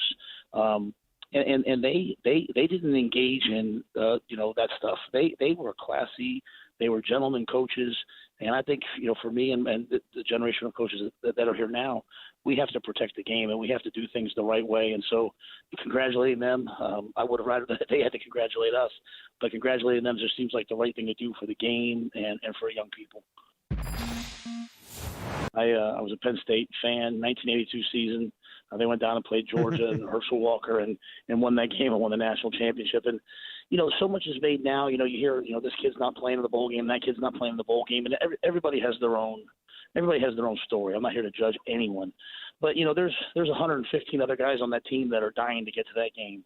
And I think for us, the chance to go out and, we talk so much about what you can get and can you get into the college football playoff? Can you win this? It's always about the tangible rewards. But this is a game that people say they love. And if you love to compete, what greater end to a season would there be than to go to the Sugar Bowl and play a team like Georgia? For me to have a chance to coach against Kirby Smart, if you're a competitor, you love that. You live for that.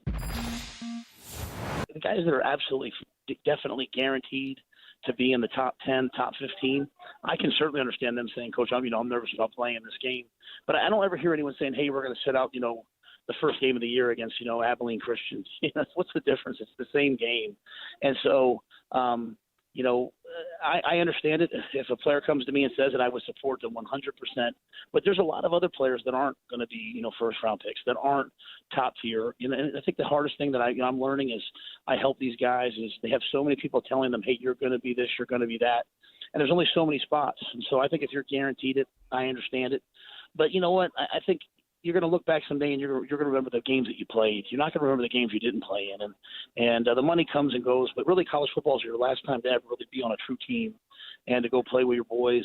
And so I'll support guys no matter what, but I love when I see guys come out there and play that last game with their teammates in the bowl game. I think it's really special. Welcome back. We are here, and let's get some more calls at 855-2427. 285. Greg is up next in Athens, Alabama. Hello, Greg. Hey, Paul. Thanks for taking my call. I caught the tail end of your conversation with a guy, David, that was really interesting. That was talking about, you were talking about the market in Birmingham and the rise of the SEC football contract and the difference in the networks. And it made me think about, this talk that's still ongoing about playoff expansion. And I know you're a student of history, and you have been back and forth on this at various times, as most of us have been. And looking at the 8 teams that would qualify this year under that scenario, it doesn't make the game any better. And so sometimes I think people who are in favor of expansion are confusing equality of outcome with equality of opportunity, because those are two very distinct, different things. Wouldn't you agree? Absolutely. Yeah. So, if the desire is to make the sport better, then let's make the sport better. If the desire is to appeal to casual fans, it's not going to work. And, when, we're not college basketball, it's a different animal. And I know that people want other regions to be invested in the playoffs when the opportunity arises. But not everybody is equally invested in building a championship team as, say, Ohio State, Alabama, LSU, and Clemson are. And so how can you expect an equal outcome when you're not investing equally? Appreciate the call. Thank you, Greg. Always good to hear from you. John is in Memphis. Hello, John. Good afternoon, Paul. Thanks for taking my call. Thank you. I'm this thing about the college playoff. It's not going to happen until the next contract comes up, and whoever ponies up all that money, which is going to be obscene, is going to probably insist that all the conferences are included. And there's an old saying, you can't legislate respect. It needs to be earned. And in football, it's earned on the field. And so I know they're going to probably go to 8 teams because whoever pays all this money is going to want maximum exposure. Is there any way that somebody could write a codicil that says, fine, but they got to be the best teams? No.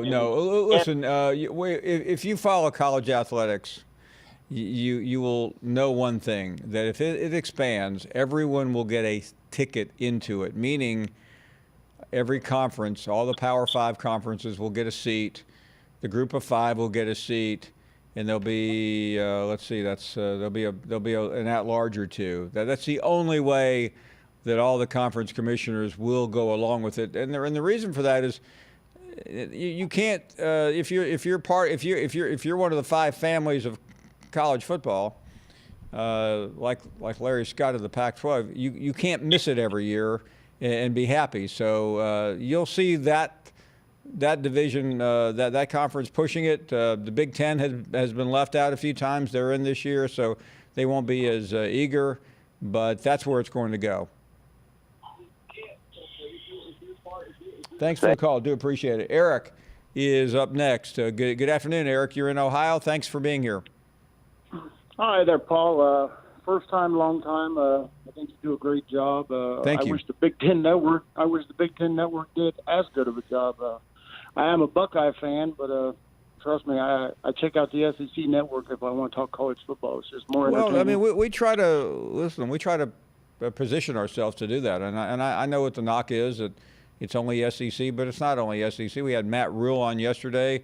We've had the Navy coach on today. We'll have the Army coach later. I mean, we try to spread our wings a little bit, and hopefully we'll have some more coaches on as we get ready for the playoffs. Well, I think most college football fans would rather talk to other teams' fans. I mean, who wants to just sit around and talk to each other about how great their team is? I mean, I'm not really on here to tell the South about the Buckeyes. I think everybody already knows. Well, that's always been my complaint, about some of the conference networks, and I realize I work for one. Mm-hmm. But I mean, you have to be taken seriously, and when there are things to talk. That was one of the templates for this network. We're not going to be the an investigative wing looking into dirt, but we are going to comment when things go wrong.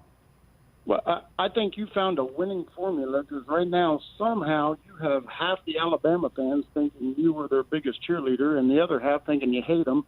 And you could probably say the same thing about Georgia, Clemson, Ohio State, and Utah, definitely.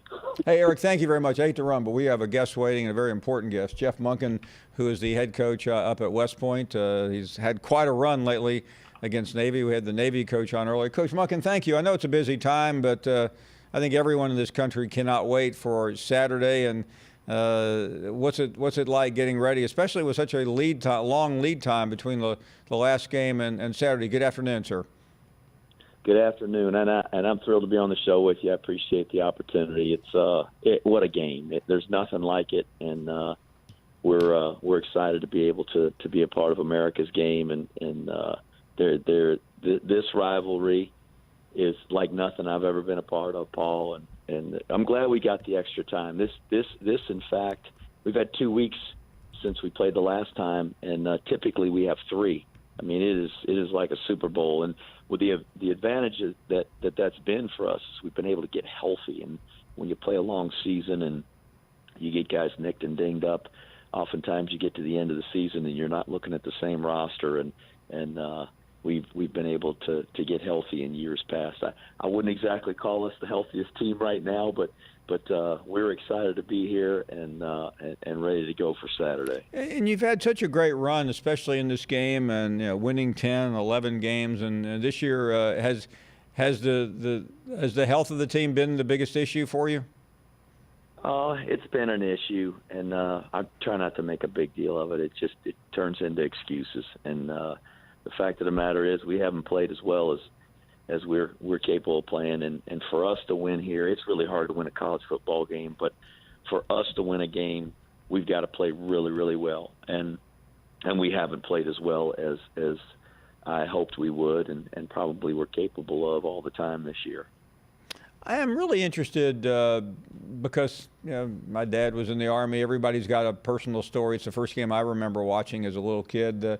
But what's your first encounter with this game? I mean, you've been a lot of places in college football, but what was it like to be introduced not only to West Point and everything that goes with that, but to finally get to this game as a head coach?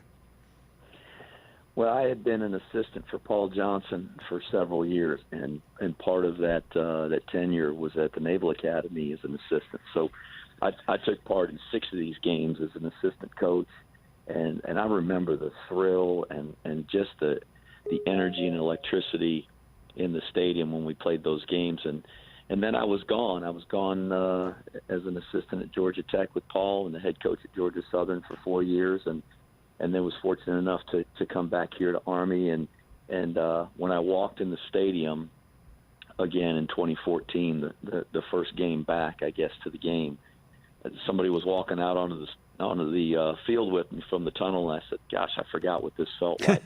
and it is truly a different feeling, and electricity that you can feel it in the air. And to be the head coach at Army and to have that responsibility of leading a team into this game is incredible, because it goes way beyond our locker room. It's more than just our players and our school. It's over 1 million men and women who serve in the United States Army and their families and all that we represent. So an incredible honor and privilege, and every year. It never gets old. It's just a fantastic feeling. We talked to Coach Ken at Navy, and you gentlemen certainly have worked together before. And he said you're friends, but he said I also, and I'm quoting now, want to beat the crap out of his team. I'm sure that does not offend you. That you want to do the same, don't you? Not at all. The feeling's mutual, and Kenny and I are great friends, and nothing will change that. We've worked together a couple of different places, and have known each other our entire careers. We were graduate assistants together at the University of Hawaii, and just have been great lifetime friends. But we want to beat each other's pants off, and that goes for this Saturday as well. And I know that, he knows that. We have tremendous amount of respect for each other, and admiration and love and friendship. So it's really it's an interesting dynamic to go out there and embrace my friend at the 50-yard line before the game, and then go to war with him. When the streak finally ended a couple of years ago, I know it's been talked about and it's been part of your portfolio, but what was that like? Oh, I think, Paul, I came to Army with this incredible sense of responsibility to end the streak. Interestingly enough, I was on Paul Johnson's staff at Navy when the streak started. So I really felt that it was my duty to somehow find a way to end the streak. And I didn't do it. Our players did it. And it was just a raw determination in our program to get that done, to find our way to victory in this game. And when they did, I can tell you there was just the absolute jubilation all around the United States Army, certainly on our campus and in our locker room. And it's a great sense of accomplishment. And I think just a relief and a feeling of a weight being lifted off of everybody's shoulders. And though our 2016 team wasn't responsible for the 14 years prior, you still have that feeling, and you feel that sense of responsibility. So great sense of accomplishment and source of pride for us, and I'm glad it ended. And it's been a lot of fun to start our own streak, but they're only good for 1 year. And Saturday it goes right back on the line, and we're going to do our best to keep it going. Of course, the president will be there, and he's been at this game before, and your team, of course, with the Commander and Chief Trophy have gone to visit him. But I'm really interested just throughout the year when you have the occasion to run into officers, generals, you name it. What's it like when you encounter them, especially after a win? Everybody is excited when you win the Army-Navy game, and they are quick to congratulate, and that's nice because they're recognizing the accomplishments of our players, and it's great to know that there is such a connection between our team and our men and women who serve. And though a lot of our folks that are in the Army have their home state teams or the teams that they grew up following and likely still follow them, so many of them attach themselves to the Army team because of its connection to that branch of service, and I think there is a sense of pride there every time we play, and when we win that they've got some bragging rights, and certainly no more in this game than any other. Coach, I know you got a lot to do, but we can't thank you enough for dropping by this close to the game. All the very best on Saturday. Well, I appreciate the opportunity, and it's an incredible game, and every college football fan, every American should take this one in. It's the only game in college football where everybody playing in the game is willing to put their life on the line for everybody watching, and that makes it pretty special. It's incredible. Coach Jeff Monken from Army. We'll talk to you hopefully very soon. Thanks for being here, Coach. Thanks, Paul. Beat Navy. You got it. Great to have you. I mean, it's amazing just listening to Coach, both coaches talk about this extraordinary game. We'll take a break. More to come right here on a Thursday night. Talk about winning with style. What about Army? Defeated Navy last year, 17-10. Third straight over the midshipmen. Army will be looking to make it 4 in a row, something the Black Knights have not done since 92 to 96. That would be quite an accomplishment. So, guys, it's hard not to be inspired by what you hear from both gentlemen. I mentioned briefly as a kid, first game I remember, my dad served in the Army, and that's the first game I ever watched, college football game I remember watching. Really? And I've cheered for Army ever since, even though I have a nephew who's an officer in the Navy and a graduate of Annapolis. So it's a little bit conflicting at my house. Yeah, sounds it a little bit. I mean, Paul, you talked to both coaches there. You can tell the intense rivalry, which is great. You know, Yeah. Coach Niumatalolo saying we want to kick the crap out of him. Yeah, And, he you know, means- Coach he Munkin means coming no back. words, He's yeah. saying he's right. We do. I mean, this is the biggest game on their schedule year in and year out. But, I mean, Paul, you talked to both of them. So you're in a locker room. Who do you think has the edge after talking to both of them right now? I don't know. I know Munkin's really well thought of. I've heard his name associated with a couple of jobs. But Coach Ken, man, it's hard not to love that guy. I mean, he's just so cool. Yeah. And it was a great question you asked him. We hadn't really responded to it about kind of coming from Hawaii and the island players that have come over stateside and the impact they've made on college football. I know he's very proud of all the players that have come over there. It's very cool to kind of get that different side, because I don't think we hear from Navy players or coaches or Army players or coaches enough. Tell their schedule and their regiment they go through on a daily basis. I spent some time about 10 years ago with a young man in Birmingham who had been the starting quarterback at the academy.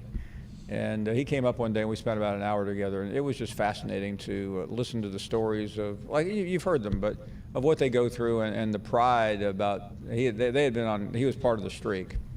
And just going to the White House, having the president, I think, speaks every other year, every third year to one of the academies, and just the joy of all that. Welcome back, John Talty, who is not playing in the Army-Navy game, but certainly we want to talk to him about all the news that is swirling around since the Lane train showed up in Oxford. John Talty, one of the editors at AL.com, and certainly one of our favorite guests. John, thank you for being here. It's been, I'm guessing it's been moderately quiet in Alabama since we've last talked. What is the buzz about playing Jim Harbaugh in this bowl game? I think it's one of the few matchups that actually can excite some people. You look at some of the early projections for where Alabama could play, playing Memphis now without Mike Norvell, and some of these other games I don't think anybody would really care about. But with Harbaugh, somebody who has, to be honest, has trolled the SEC, has trolled Saban, had that full kind of barnstorming tour through Alabama during all those camps, I think it's somebody that Alabama fans know and, let's be honest, probably dislike. And so I think it's one of the few, marquee names of Harbaugh, Michigan, everything that comes with it, that for a bowl game that in general Alabama fans won't care about, gives at least some sort of level of excitement and some level of intrigue that it is against Harbaugh, a guy who has poked at Saban and poked at other people in the state in the past couple of years. Listen, Nick Saban beats Jim Harbaugh. I doubt it's going to change his plaque when it's all said and done. But what if, John? What if Jim Harbaugh finally gets a big win and it's against Nick Saban and Alabama? Well, I think it would be really big for Harbaugh because, as I think you've pointed out in the past, he has struggled in these big games. And not that this is at the same level as, a game against Ohio State or some of the other teams that he's really struggled with at Michigan. But I think it would certainly be a feather in his cap. Now, you know as well as I do that if Alabama loses this game, people will just point to, especially in this state, we'll just point to the fact that Alabama didn't really care about that game and that because they didn't make the playoff, you had kind of your classic letdown game. We've seen that in the past when they've lost to Oklahoma and lost to Utah in these non-championship games that Alabama doesn't always come to their best, and fans just kind of almost don't care that they lose because it doesn't really matter in the grand scheme of things for them anyway. John, what do you hear in relation to who will play in this game for the Crimson Tide? Because they have so many players that could go in the first 2 or 3 rounds. Yeah, I think it's a fluid thing. We've something that we've certainly been talking to people about. And I think, again, noting that it's fluid and things can change, I think as of right now, you'll see more players play in that game than maybe people initially expected. Obviously, we know Tua's not playing in that game. But I think a lot of the players that maybe you would have thought, some of these guys who are projected in the first round that you would think would not play in that game, I think as of right now will play in that game. And so, there's certainly optimism, I would say, around the Alabama program that they're going to have a lot more guys play in that game than initially expected, guys who are still hanging around the building, still going through different workouts and things like that, that if they knew they weren't playing in the game, they might have already stopped doing. So, when they lost to Auburn in the Iron Bowl, the initial expectation is that, wow, a lot of these guys probably aren't going to play in the bowl game because nobody's going to care. But as time has gone on, I think we're seeing more and more guys at least indicate they're open, if not willing, to play in that game. So I think we won't know for sure, at least for probably another week or two. But at least seems like some of those big names that are projected, in the first round by Mel Kiper and all those guys will actually play in this game, even though maybe they don't have to based on their draft stock. John Talty with us. John, let's get to the biggest story this week in the SEC, and that's Lane Kiffin going to Ole Miss. Everyone has a theory about what this is going to be, especially with Lane Kiffin trying to cherry pick some coaches from the Alabama tree. But most important, how big a rivalry will this be between Nick Saban and Lane Kiffin? Yeah, I think it is going to be a big thing. I would say I would push back a little bit on some of the narratives in that, Lane Kiffin spent time at Alabama. He knows some of the people at Alabama still, obviously. And so it's only natural, I think, to want to hire people that you know. And so if Kiffin's interested in hiring some different people away from Alabama, I find that to be a natural thing. I don't necessarily view that as born out of, anger or something like that. I think it's you try to hire the people that you know that are best, and there's some natural ties there. I do think it's going to be a rivalry. I think I saw you at one point say that, he could lose 11 games, but as long as he beats Alabama, that could be the thing. And I definitely think he's going to devote a lot of energy to trying to beat Alabama. As everybody knows, none of Nick Saban's proteges have been able to knock him off yet. Kirby Smart has come very close, but a lot of them haven't. And I think that Kiffin will devote a lot of energy to trying to find a way to beat Saban. And I think he is one of the best equipped to doing that. And it's going to start with recruiting at a high level and hiring the right people. And so that's kind of what he's figuring out right now. And that includes potentially some people that have Alabama ties. John, has Nick Saban had anything to say yet? I know he's recruiting, and that will end soon, but has he had anything to say about Lane Kiffin other than the perfunctory Nick Saban ease? No, but I'm sure the next time that Nick Saban talks, he will certainly be asked about it. And I don't think he'll say anything of note there. But I do think if you've seen the HBO documentary from Belichick, I think some of the things that he said about, guys wanting to come in, kind of learning the ways and then leave and take a bunch of his people with him, it's probably a good inside look as to how he would feel about Lane trying to pluck away people either that currently work there or have ties to Alabama. So, Nick, as you well know, is not going to say anything too inflammatory. He knows how to play the game. But, behind the scenes, does he love Lane Kiffin back in the SEC? I doubt that. Yeah, no. And, listen, everyone has a theory on that relationship. Quite frankly, you don't have to do too much theorizing. Lane Kiffin will be happy to tell you. Yeah, absolutely. And I think it's, it's like anything. You want to knock off the top dog, and Saban is still that guy. Kirby's doing a great job, and Ed Ogeron's on the way up in the SEC too. But Saban is still that guy, and not only do you have that, but he worked for him. He received some tongue lashings from Saban, as everybody well knows, and then you have the very public embarrassment, even if they try to spin it a certain way, essentially telling him, we don't need your services anymore, even though we're about to play in a national championship game. That would bruise anyone's ego. And I'm certainly, Lane didn't forget that happened. And so he's going to use all of those different things to motivate him, when they play Alabama. And no one has poked at the bear, being Saban, more than Kiffin has. He's done it a lot on Twitter, and he's going to continue to do that every opportunity that he gets.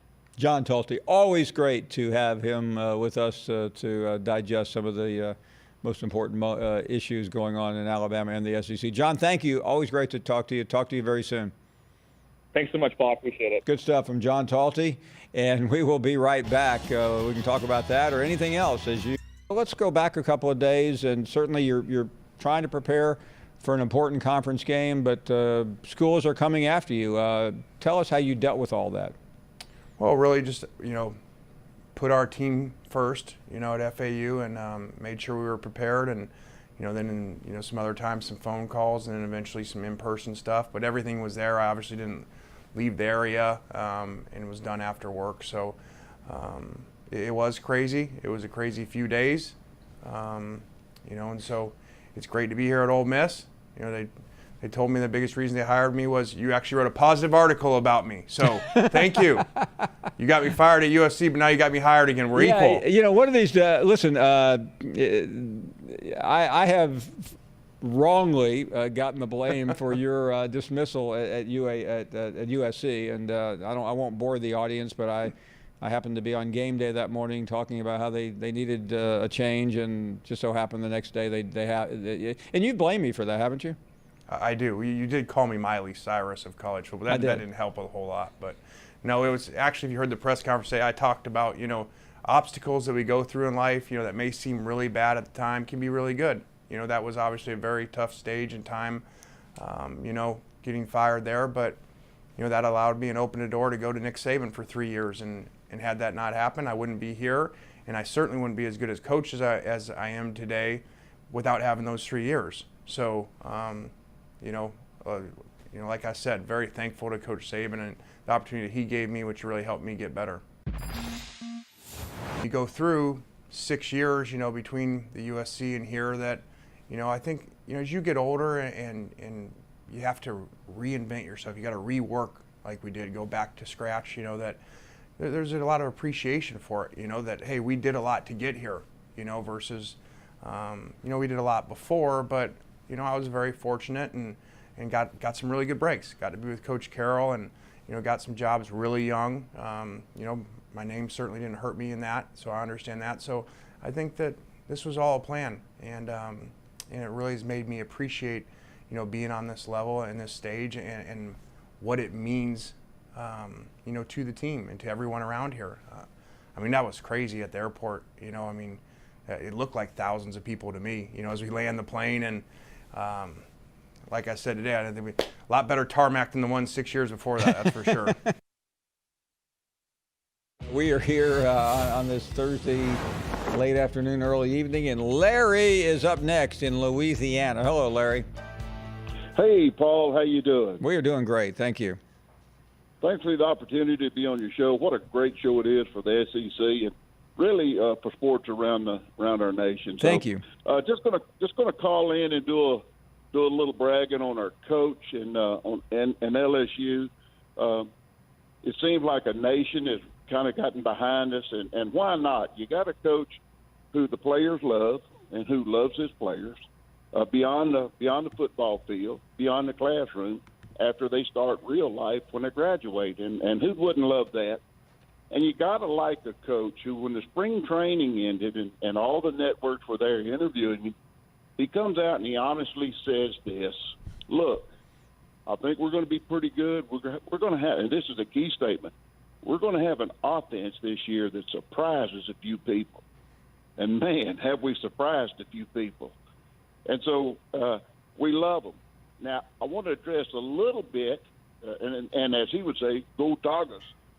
And I want to talk a little bit about my counterpart in Alabama. If he's, with all this crying he was doing earlier, if I get his address, I'd gladly send him an LSU beach towel size crying towel for him. Larry in Alabama. Yeah, Larry. I think we ought to. I'm gonna offer Larry a ticket to the game in Atlanta, so he can get a good firsthand view of how great the Tigers are.